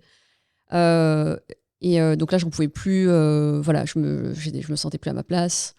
Après, bon, je peux le dire. Enfin, pour ceux vas-y, je peux le dire, en fait, pense qu'il faut. En gros, j'avais un boss avec qui ça se passait très bien au départ, mais ensuite, il a fini par avoir des comportements inappropriés, pas que à mon égard, aussi à l'égard en fait, de tout le monde, en fait, de toutes les collaboratrices. Il y a une assistante à qui un jour il a fait poids de camion avec sa poitrine. Ouais. Voilà. Bon, elle a été protégée. Ils ont changé d'affectation. Nous, en libéral, en fait, il n'y avait rien. Et puis, un jour, on était dans son bureau et puis, en fait, il s'est déshabillé devant moi. Voilà. Et ça, en fait, il s'est passé beaucoup de choses. Il venait, il nous parlait, il enlevait son pantalon. Enfin, il débouclait sa ceinture en nous parlant. Il se touchait le bas du corps. Enfin, tout ça, plein de choses comme ça. Mais ça, à la rigueur, on va dire, ça peut arriver. Et c'est traité. Non, mais c'est ça. Non, pardon, c'est pas ce que je voulais dire. Je suis un peu perturbée parce qu'en fait, c'était une période très difficile à vivre. C'était très difficile à vivre parce que surtout, et c'est marrant parce que à la suite de la publication de ma vidéo, j'ai reçu beaucoup de messages en fait de femmes qui ont vécu des situations similaires et qui ont fini soit en burn-out ou en arrêt maladie, tout ça. Et le truc, c'est que moi, en libéral, il y avait rien. Il y avait rien. En fait, je crois que l'information avait circulé du coup dans le cabinet. Et il s'était rien passé en fait. Il s'était rien passé. Et puis surtout que du coup cette personne-là, cet avocat-là, en parallèle, il faisait que de me dévaloriser auprès des autres. Donc à un moment, c'était le seul avec qui je travaillais. J'ai fini par partir. J'avais pas d'autre choix. Donc là, le déclic, il a commencé un petit peu à être là. Et puis ensuite, j'ai changé de cabinet. Je suis allée dans un autre cabinet, le premier en fait que j'ai trouvé. Et je t'en parlais tout à l'heure. C'est un cabinet du coup très très élitiste. Quand on est avocat d'affaires, c'est la crème de la crème. C'est le meilleur cabinet. J'étais très très bien payée. Et en fait, l'avocate qui m'avait recrutée, elle avait l'air vraiment top. Mais une fois que j'étais arrivée au cabinet, là c'était une autre histoire. Okay. Je me souviens dès que j'avais rejoint le cabinet, en fait, les gens venaient me voir un peu comme une curiosité. J'avais juste mal fait ma due deal. En fait, j'avais pas. Si j'avais eu le temps de mieux faire ma due deal, je pense que j'aurais su en avance que c'était pas une bonne personne pour qui travailler. C'est-à-dire faire le point sur finalement qui est qui et les personnalités et avec qui tu vas bosser. C'est ça. Faire le tour un peu de tout le monde parce que tout le monde se connaît.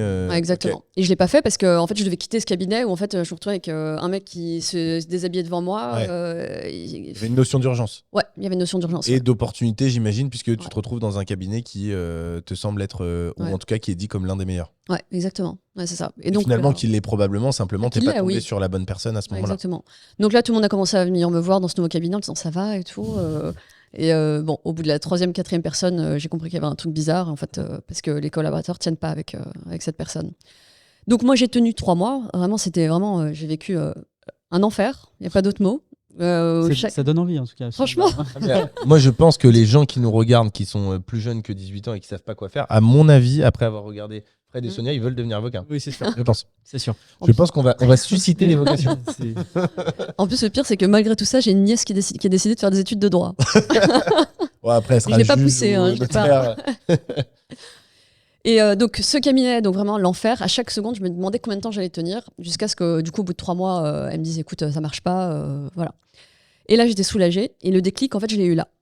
Là je me suis dit ok, c'est fini, là j'en ai marre. 2018. J'en ai marre, là clairement je suis arrivée au bout de l'exercice, je tombe que sur des fous, j'arrête, j'en peux plus. qu'est-ce que je veux faire? Et oui, c'est vrai que j'avais un peu oublié, je travaillais tellement que j'avais oublié mon objectif en fait. Donc je m'étais dit, oula, immobilier. Fallait retourner à Barcelone. Du coup, immobilier, et je me suis dit, vite, avant que j'ai plus de salaire, il faut que j'achète un nouvel appart. Donc là, en 3 semaines, 1 mois. À ce moment-là, tu en avais 2 pour ouais, rappel, c'est ça? J'en avais 2, ouais, c'est ça. Et là, du coup, pareil, j'avais rencontré un courtier, on m'avait présenté un courtier et je lui avais demandé si je pouvais investir. Il m'avait dit oui. Pareil, j'étais étonnée. J'ai trouvé, du coup, avec le budget qu'il m'avait donné, j'ai trouvé un appart en 3 semaines, 1 mois. Donc j'ai eu mon prêt. Et puis là, voilà, donc 2018, j'avais donc 35 ans, j'avais plus de job, pas de chômage, rien du tout. Mais j'avais quand même 1 million d'immobilier. Ok. Et là, je me suis dit, qu'est-ce que je vais faire? Qu'est-ce que t'as fait? Ouais, bah, du coup, je me suis dit, bon, bah, je vais prendre un job juriste en banque, en entreprise. Et puis, et je vais prendre le temps, en fait, déjà de me reconstruire. Et puis de construire, du coup, la suite de mon parc immobilier. Ce que t'as fait? Ce que j'ai fait. Donc t'as acheté? J'ai acheté, j'ai beaucoup acheté. Ok. Une dizaine de biens, en gros, sur ces 5 dernières années? Ouais. Ok. Et j'en ai revendu, mais ouais, j'en ai acheté plusieurs. Au total, à peu près une dizaine? Entre 10 et 15, en gros? Entre 10 et 15, ouais. Ok. Ouais. Sur les 5 dernières années, Ouais. avec une importance plus importante sur les premières années, où là, tu as tendance à investir plus qu'au départ. Comment ça s'est passé ces 5 dernières années Et est-ce que tu as pris... tu me diras si on coupe, mais du coup, je pose quand même la question. Est-ce que tu as pris ce job pour la notion financière, puisqu'il te permettait d'avoir un salaire fixe, qui te permettait d'emprunter de manière importante et de continuer à faire ce que tu fais? Ou pas du tout, c'est parce que ça correspondait à ce que tu voulais, ou un entre-deux? Ah non, c'était un entre-deux. En fait, déjà, je voulais plus travailler en cabinet. Okay. Et puis mon métier, c'était quand même avocate, voilà. Et le chemin naturel. Bon, je suis pas la seule à avoir quitté la profession. On est beaucoup. Et en général, les avocats deviennent juristes. D'accord. Voilà. Donc j'avais un objectif à court terme et long terme. Voilà. Bon, bah, naturellement, en fait, d'avocate, je suis passée à juriste. D'accord. Bon. Et puis j'avais besoin de confort, etc. Je vous dis, je m'étais retrouvée sans rien du jour au lendemain. Ce qui a été le cas à ce moment-là, c'était beaucoup plus agréable comme job par rapport à avocat. Ouais. Okay. Ah bah oui. Ouais. Bah, tu revis en fait. Ok. Là, tu fais des heures normales? Normal. Ok. Ouais. 50 heures, c'est pas normal. Hein. ça va. Ok, donc tu fais des heures normales et du coup, tu peux te concentrer sur tes investissements. Exactement. Et c'est là que j'ai commencé, du coup, vraiment, que j'ai accéléré. Enfin, c'est là que je suis devenue investisseur. Ok. Parce que là, donc, j'ai commencé, du coup, juriste en septembre 2018. D'accord. Et novembre 2018, je rencontrais des investisseurs. En fait, j'avais tapé sur Google, je sais pas, investisseur immobilier à Paris, parce que je me disais qu'il fallait que je rencontre des gens. Ouais. Et là, j'ai rencontré, du coup, beaucoup de monde à partir de cette période-là, et qui est devenu un réseau qui est indispensable quand on veut booster. C'est indispensable. C'était quoi le premier, tu te souviens? Ouais, c'était le Cercle des investisseurs à Paris. D'accord. Ouais. Ok. C'est un truc de marchand, ça, non? Non, c'est un truc d'investisseurs. Ah bon, c'est un réseau d'investisseurs qui existe toujours. Ouais. Le cercle immobilier, c'est pas un groupe de marchands? Ça, c'est autre chose, ouais. Okay. Le cercle MDB, je crois. Ouais, ok, peut-être. Ouais, oui, peut-être, t'as raison. Ouais. Okay. Là, non, c'est le cercle des investisseurs à Paris. T'as pas voulu créer ton événement? Tu l'as déjà fait? Mon événement? Ouais. Non, pas encore. Ouais, vu que t'as fait beaucoup d'événements et que tu considères Ouais, si, mais ça va venir. Ouais. Et surtout que là, maintenant, je commence à avoir du coup, des personnes qui me sollicitent et qui veulent me rencontrer et que j'ai envie de rencontrer. Donc, ouais, je vais organiser un événement très bientôt. Qu'est-ce que tu as acheté pendant ces 5 ans? Pendant ces 5 ans, j'ai acheté d'abord un appart dans le 18e à 2. Un que j'ai donné à ma sœur. Parce qu'en fait, du coup, je venais de découvrir l'investissement immobilier, donc je voulais aider ma sœur. Ouais. Donc, je lui ai cédé ma promesse. Alors, j'ai acheté un autre dans la même résidence. Quand tu dis céder ta promesse, tu avais une clause de substitution et tu as permis à ta sœur de substituer à toi. Ouais, c'est ça. Par contre, c'est pas évident parce que du coup, même quand tu fais ça, en fait, c'est toi qui es responsable du crédit. Donc, j'ai quand même eu mon crédit que j'ai refusé. Dans le doute. Dans le doute, ça aurait été bête, quoi. Bon, elle l'a eu, du coup, moi, j'ai refusé mon offre de crédit. Bon, ça m'a fait un peu mal au cœur, mais bon. Au moins, j'avais permis à ma sœur d'acheter, donc j'étais contente pour elle. Moi, j'ai acheté dans la même résidence. Toutes les deux, on a revendu nos biens. Elle, parce qu'elle n'a pas du tout aimé l'investissement, elle n'a pas aimé le stress d'avoir des locataires, etc. Elle a revendu, elle a fait, je crois, 40 000 € de plus-value. Mais elle a tellement détesté l'expérience que, en fait... C'est fini. Ouais. Okay. Elle a juste acheté sa résidence principale, elle ne veut plus entendre parler de locataires. Mais bon, elle a quand même gagné en un an et demi 40 000 €. Moi, j'ai fait pareil. Non, en résidence, donc elle a eu 36,2 d'imposition quand même. Non, parce que elle était locataire avant, donc elle a utilisé D'accord, l'exonération d'accord. quand t'as pas été propriétaire de ta résidence Ouais, principale. mais elle a eu un locataire pendant un an. Oui, mais elle a revendu. Elle n'avait pas revendu sa RP dans les. Elle avait jamais eu de RP avant. Ouais. Et en fait, quand tu. Ah oui, elle a utilisé la loi Fillon. En gros, ça veut dire qu'elle a Ouais. réutilisé la Ouais. plus-value pour la mettre dans sa résidence Exactement. principale. Ouais, c'est ça. Ok. Ouais. Ok, Donc ok. c'est ce qu'elle a fait.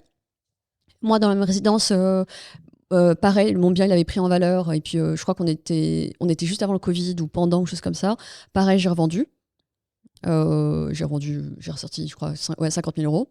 J'ai payé la taxe. Il me restait 35. Du coup, que j'ai réinvesti dans un nouveau projet. Après, qu'est-ce que j'ai fait? J'ai beaucoup acheté, ouais. Est-ce que on t'a pas posé la question, mais c'était le cas de Fred. Est-ce que toi, t'avais des salaires qui étaient cohérents, qui étaient corrects, même plutôt bons? Est-ce que t'as épargné beaucoup pendant tes années d'avocat ou non, quand t'as commencé l'IMO, t'avais pas de cash de côté? Alors, quand j'ai commencé l'IMO, j'avais pas de cash de côté, mais dès le début, comme je savais que je voulais investir, bah, je mettais de l'argent de côté. Ouais. D'accord. Je mettais, en gros, j'ai mis 1 an à trouver mon bien. Et en 1 an, j'avais mis 17 000 euros de côté. D'accord. Après, Mais au départ, tu vivais en 2015, tu utilisais tout ton argent tous les mois. Alors, attends, tu parles de quelle période? 2015 Ou de 2012, enfin, je veux dire, j'ai t'étais pas épargné du un genre. peu. Non, alors j'étais dépensière. Ok. J'étais dépensière et c'est quand je suis devenue investisseur que je suis devenue rigoureuse en fait. Ok. Parce que tu peux pas gérer. On gère beaucoup de trésorerie. Ouais. Et il faut être rigoureux, sinon t'es mort. Ok. Ouais. Je t'ai coupé. Non, je sais plus. Ah, si, je t'ai coupé, ça c'est sûr. Ouais. Du coup, je Du disais coup, donc, j'ai acheté beaucoup de choses. J'ai revendu aussi. Du coup, l'appart que j'avais acheté en 2015, je l'ai revendu. D'accord. J'ai fait une très très belle. D'opportunités, t'avais une plus-value à prendre ou... Non, en fait, c'est que pour moi, quand on fait l'immobilier, on gagne vraiment de l'argent à la sortie. Mhm. Ouais, ça c'est vrai. Donc il faut arbitrer régulièrement. Ouais. Ce que j'ai pas dit, c'est que du coup, j'avais fait des modulations avec mes prêts, donc j'avais baissé mes mensualités. Donc là où j'étais négatif dans le passé, j'étais à l'équilibre ou un petit peu positif. Mhm. Voilà, donc j'ai revendu, je crois que j'ai vendu 3 ou 4 appartes en tout, et que j'ai réinvesti à chaque fois. Ok. Donc j'ai beaucoup acheté, beaucoup revendu. Enfin, pas beaucoup, j'ai arbitré mon parc. T'as une stratégie un peu mixte entre, on peut pas dire marchand de biens parce que c'est pas l'objectif, mais tu gardes, t'arbitres, donc en fait tu mixes un peu plusieurs stratégies. Ouais. Ok.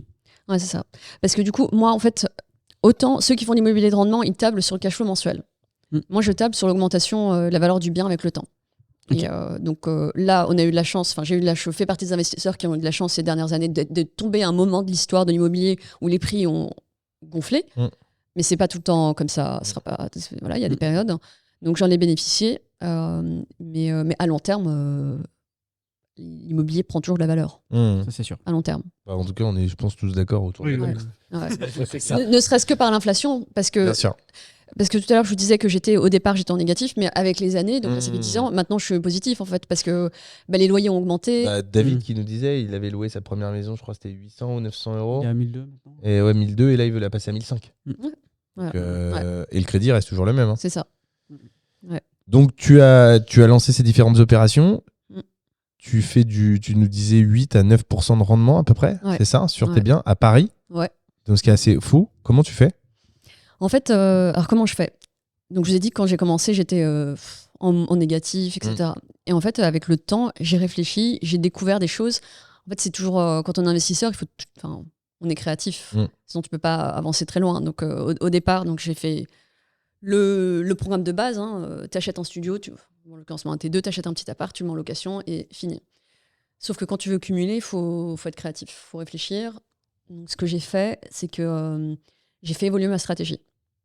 Au départ, ma stratégie, c'était d'acheter dans les arrondissements les moins attractifs, parce que les prix à l'achat sont inférieurs. C'est quoi, c'est 19, 20 ouais, 18-19 ans. Okay.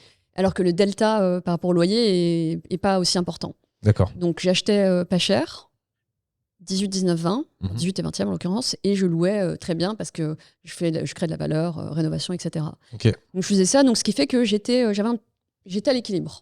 Un petit cash flow, même là, il y a un appartement que je loue, un T3, où j'ai 400 euros de cash flow. Donc en fait, tu as trouvé ton dysfonctionnement de marché en région parisienne. À Paris. Dans Paris. Ah oui, Paris, pardon. Donc d'abord... Moi, je suis pas de la ville, moi.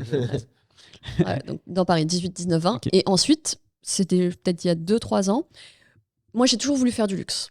Depuis que j'ai commencé, c'était le luxe, le haut de gamme. Et puis, il y a 2-3 ans, un matin, je me suis dit, bon, il faut que je vais Action, quoi. Voilà, Action, je vais regarder le marché.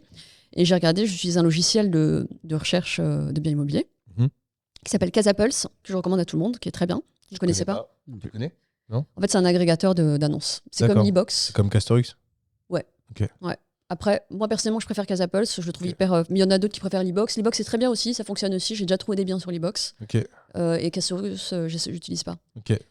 Donc, un matin, je me suis dit, Action. Je me suis dit, 8e, parce que je connaissais bien le 8e. J'ai toujours travaillé dans le 8e. Donc, le 8e qui est l'un des lieux les plus de Paris.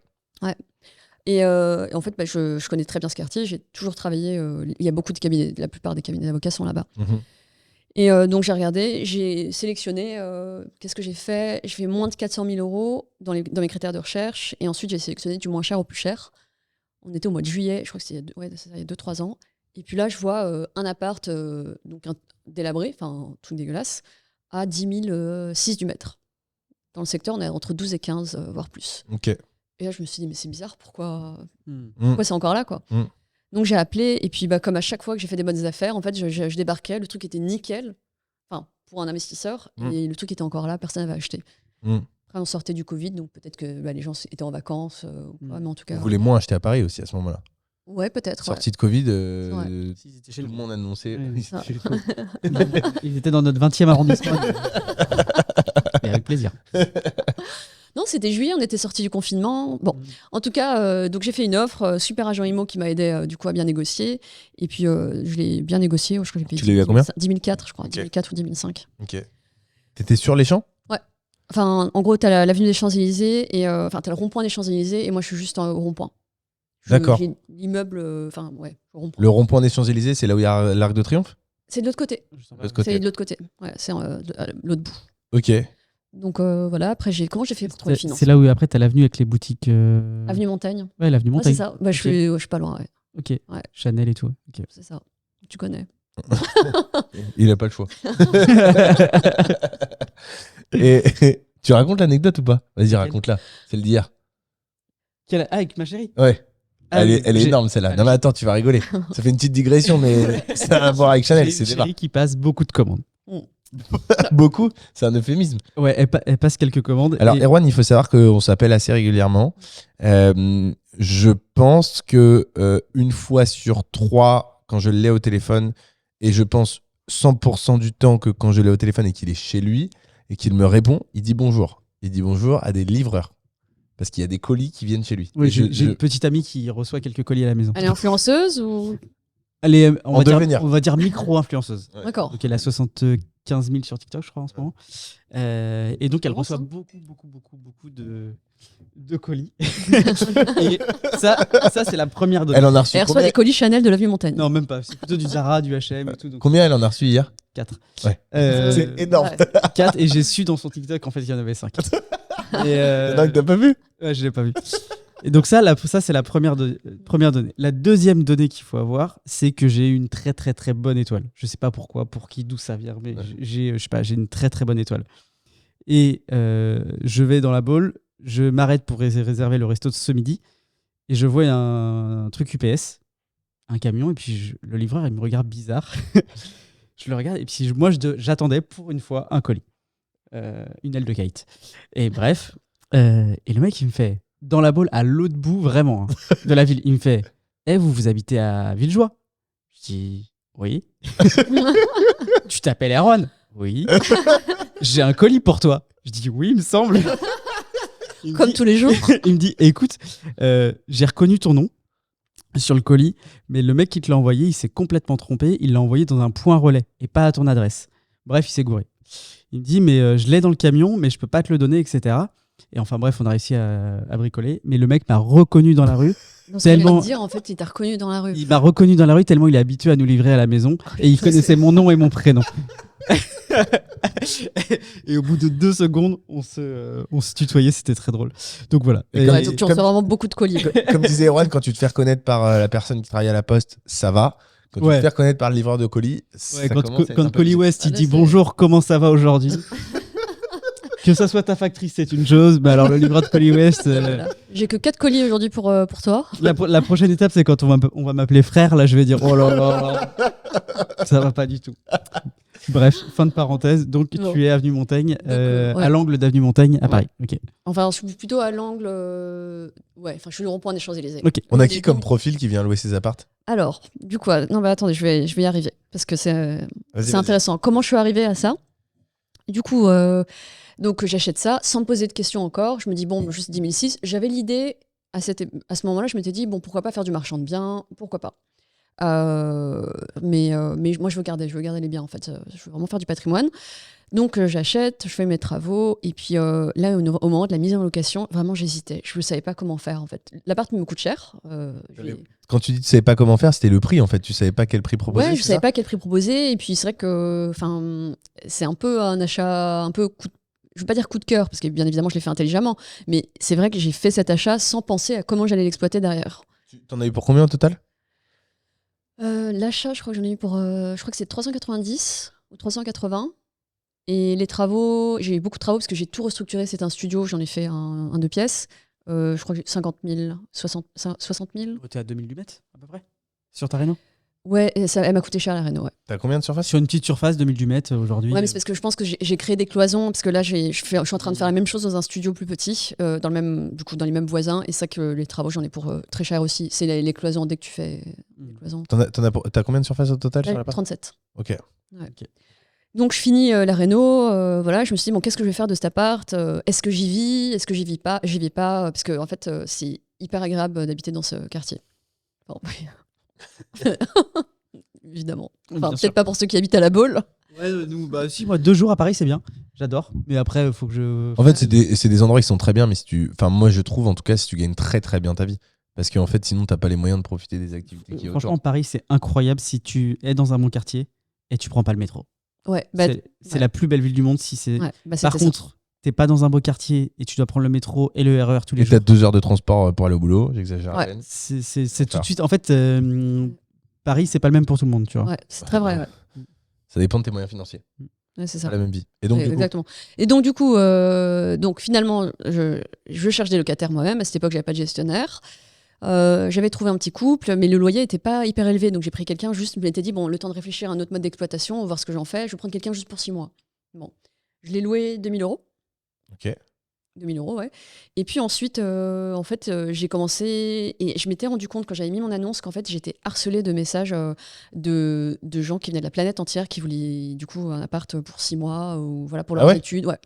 Et là, je me suis dit, mais en fait, il y a une clientèle. De la planète entière, genre. Ouais, genre j'avais des Mexicains, des Brésiliens. Et vraiment, ils se battaient pour avoir absolument l'appart, absolument. Et puis là, c'est le rêve parisien, là, c'est l'effet Emily in Paris, là. Ouais, exactement. Et surtout, je me rends compte, et du coup, je me suis rendu compte que la demande était énorme parce que moi, ma clientèle initiale, j'avais des Français, clientèle locale. Voilà. Et c'est là que je me suis rendu compte qu'en fait, il y a tout un marché qui est sous-exploité, en fait, d'étrangers qui viennent à Paris pour le travail ou pour les études et qui veulent un logement pour une durée moyenne, quoi. Et 2000 €, c'est cadeau.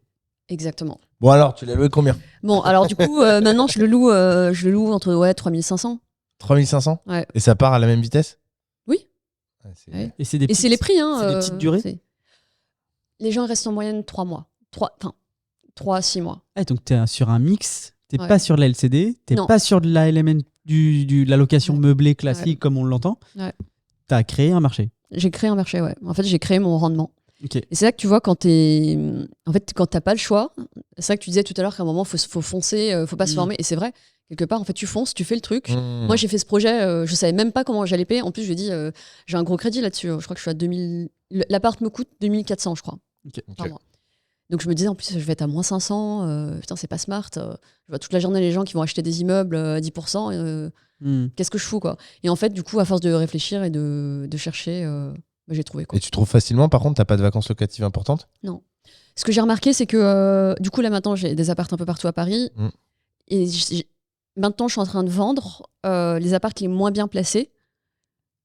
Et parce que maintenant, je veux vraiment recentrer sur les arrondissements centraux, sur les bons arrondissements, parce qu'il y a plus de demandes. Oui, en fait, j'ai international, internationale que tu soupçonnais pas en fait. Ouais. C'est le fait d'avoir le produit, c'est assez rare, c'est que d'habitude on répond à la demande. Ouais. Là, tu as eu un truc qui te dit ah bah en fait il y a ces gens-là qui demandent. Okay. Du coup, tu dois avoir un pouvoir d'achat surréaliste de la part des locataires. Tu as dû avoir des dossiers, ça devait être n'importe quoi. Ouais, alors du coup, pour cette période-là, moi, je demande pas les dossiers. Enfin, je demande juste les pièces d'identité, etc. Parce qu'en fait, ils me payent en avance. Ou bien je prends la garantie avec Studapart. Ok. Il y a une très Oui, bonne il n'y garantie. ouais. a pas de garantie visale là-dessus. Non. Bah, quand t'as un Mexicain qui peut payer 3500 € par mois un loyer c'est à ça. Paname, c'est qu'il vient d'une famille. Ouais. Enfin, il doit avoir un niveau de vie qui doit être surréaliste. Quoi. Bah, c'est ça, ouais. Et tu me demandais du coup quel type de profil Ouais, j'ai. ouais. Bah, par exemple, j'ai eu une coétie Donc, qui est une personne qui vient du Koweït. qui vient du Koweït, qui venait pour des études de mode dans une école de mode privée, Ouais. et qui est venue avec 20 valises et qui avait une bourse de l'État, de l'État Koweït du Koweït de 8 000 €. Ok. Ça, c'est juste la bourse, c'est même pas l'argent de ses parents. Ouais. C'est... Et 20 valises.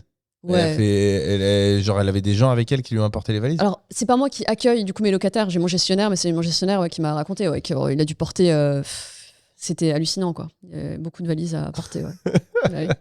Ok. Ouais. J'ai eu quoi d'autre comme profil C'est fou parce que c'est des pays où, des fois, sur le papier, on a l'impression que c'est des pays pauvres, et ils le sont.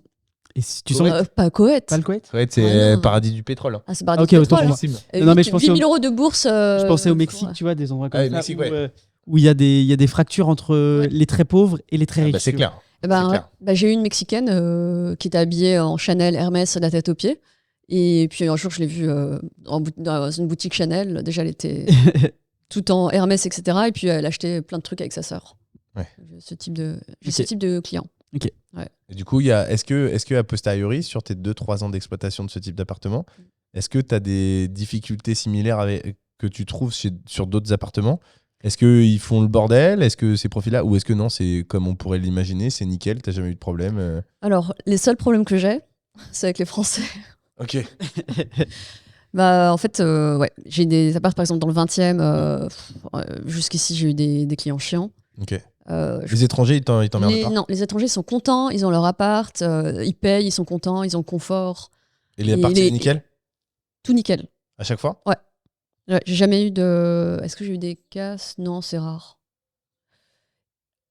Ça fait 10 ans que je fais de la location, donc oui, j'ai récupéré des appartements Dans un état dans un état pitoyable, mais dans l'ensemble, ça allait quand même.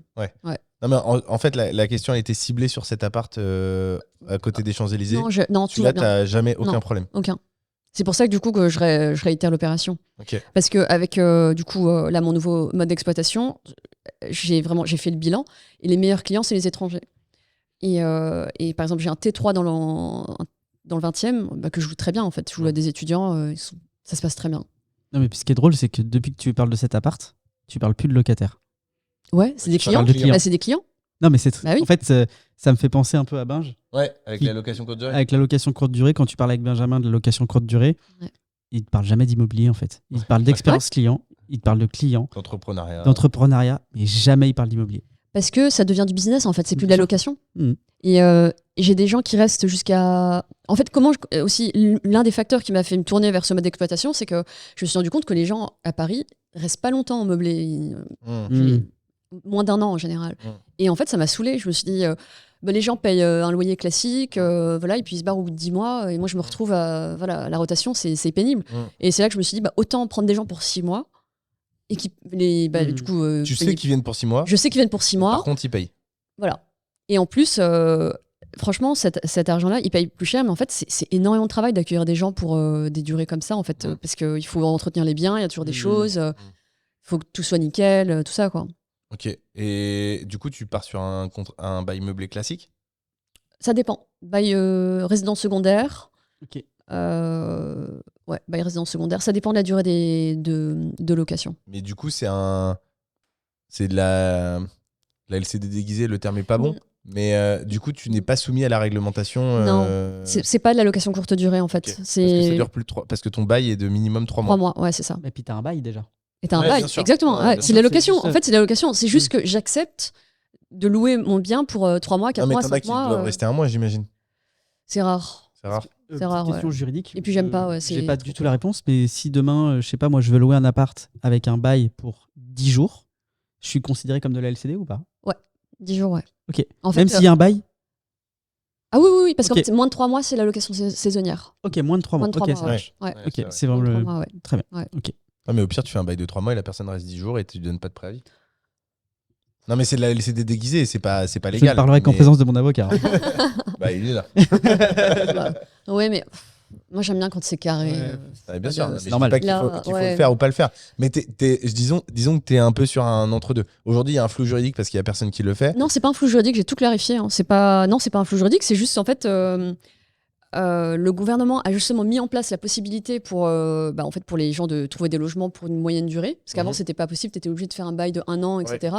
Parce qu'il y a le bail mobilité Oui. aussi. C'est juste que les gens l'utilisent pas parce que c'est vrai que tu prends pas de dépôt de garantie, Ouais. t'es pas assuré que la personne elle te paye, etc. Donc en soi, le bail mobilité, c'est l'arnaque pour les propriétaires. Donc toi, tu fais un bail parce que du coup, tu fais un bail, mais d'entrée, la personne te dit je pars telle date.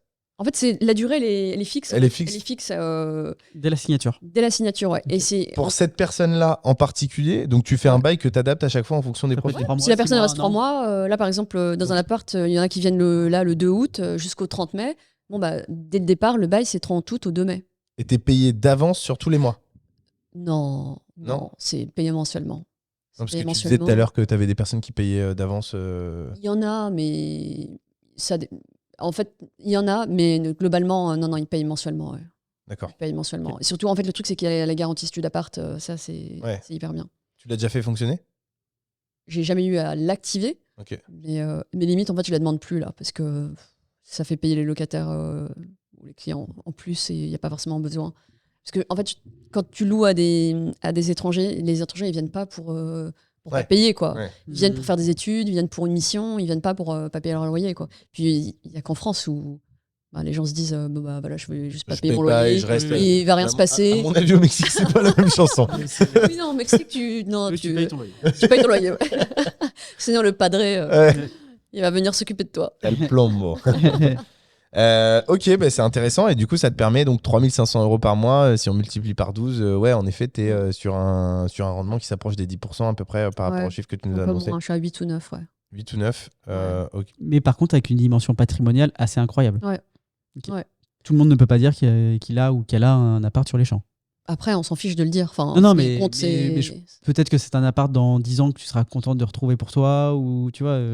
Ouais, après, tout n'est pas rose, hein, parce qu'en l'occurrence, dans cet immeuble, il y a des fissures. Donc, je sais qu'à l'avenir, on va avoir des problèmes. Il y a des Ok. charges de copro démesurées ou pas, ou ça Non, change ça rien va, ça va. Mais il y a juste des fissures, parce qu'en fait, c'est une surélévation.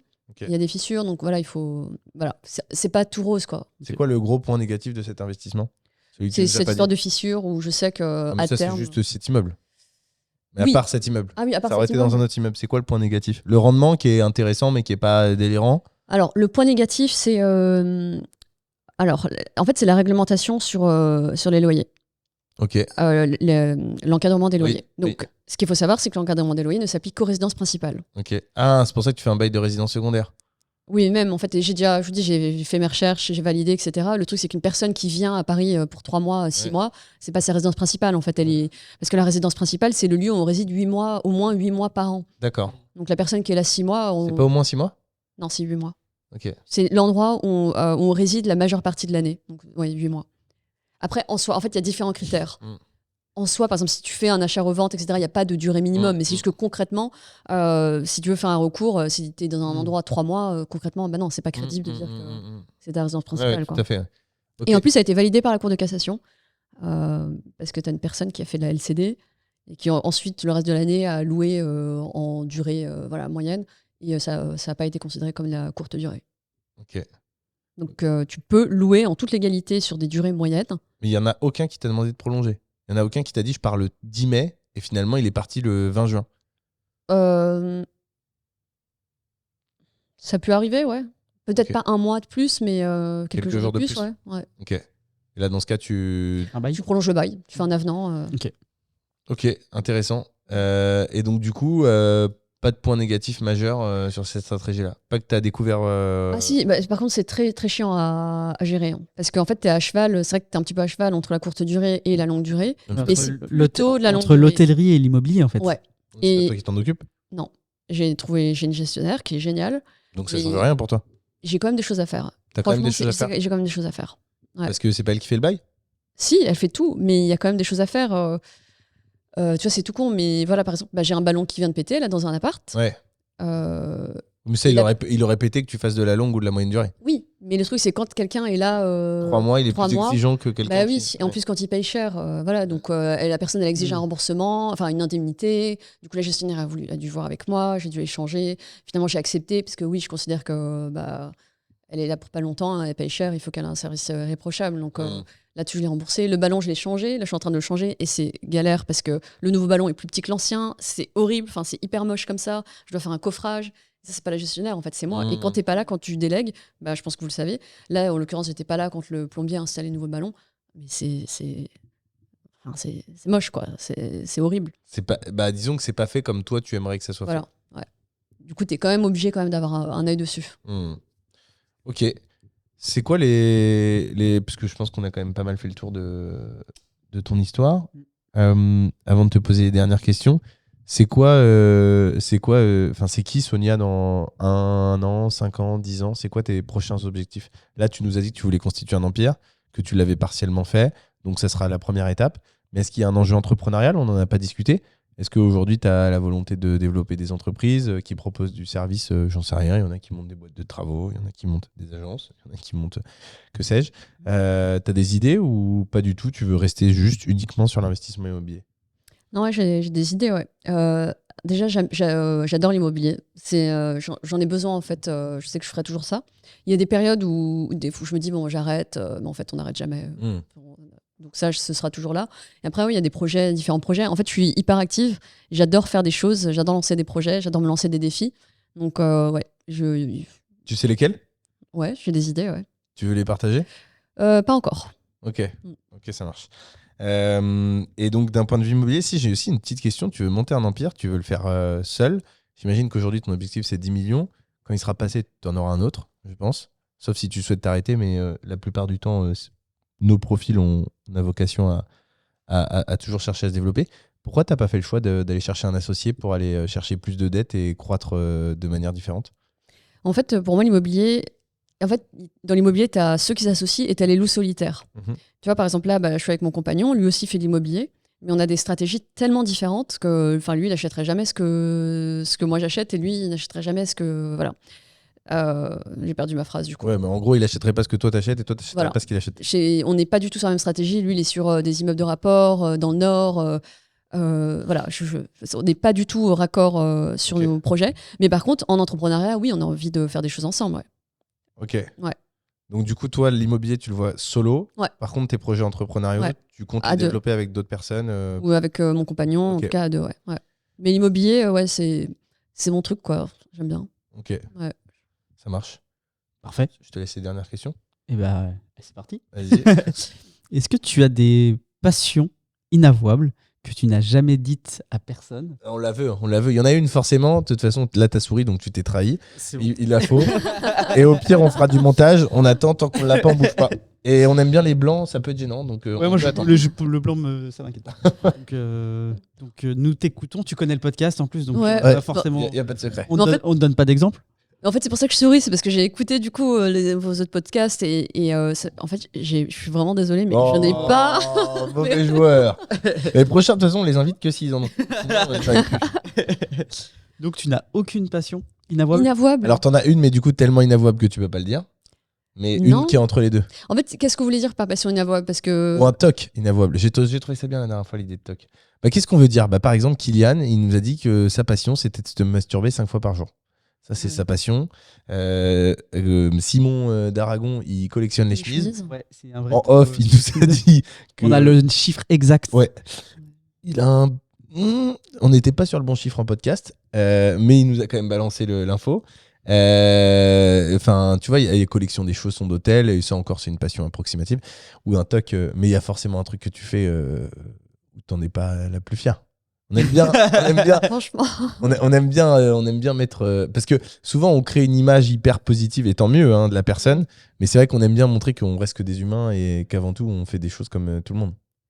Mais en fait vraiment je vois pas je vois pas. En plus je vous l'ai dit, j'ai beaucoup travaillé, j'ai même pas de qu'est-ce que je fais? Après oui, je fais du shopping, mais Pas spécialement plus qu'une autre femme, en tout cas pas plus que, que ta femme, Erwan.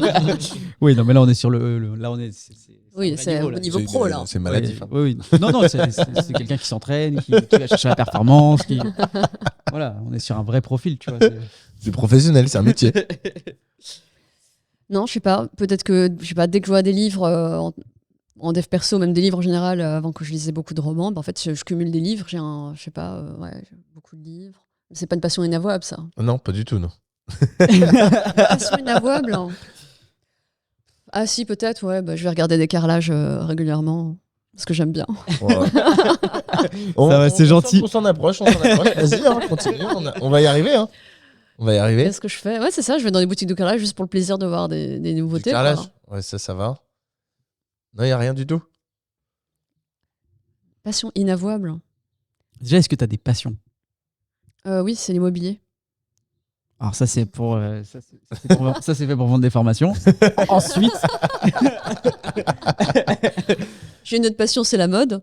ok, Ça, c'est pour vendre des vêtements. ok. Non mais ça, ok. Et d'autres, le sport, des choses comme ça. Je fais du sport, mais juste parce qu'il faut en faire.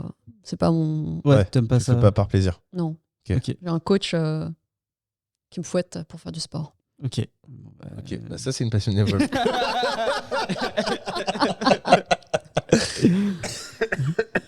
Bon, dernière question. On arrête de t'embêter. Est-ce qu'il y a une question qu'on t'a pas posée, qu'on aurait dû te poser, ou un sujet qu'on n'a pas traité et que tu aurais aimé aborder?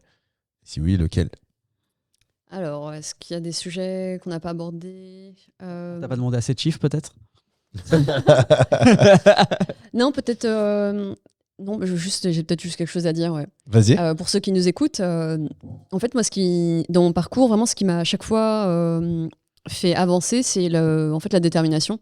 En fait, ouais, j'ai juste envie de dire du coup qu'il faut toujours croire en soi, parce que moi, ça n'a pas été facile en fait de devenir investisseur. J'avais beaucoup de croyances limitantes.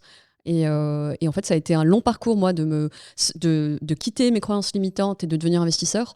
Et voilà, en tout cas, c'est la détermination et la persévérance qui fait qu'au bout du compte, on y arrive. Et foncez. Et foncer, ouais. La motivation finalement. Ouais, la motivation. Il faut vraiment le vouloir, ouais. Ok. Bah, c'est une bonne conclusion. C'est un joli mot de la fin. Merci, Sonia. Merci à vous. Merci à toi et puis nous on vous dit à la semaine prochaine. Ciao. Salut.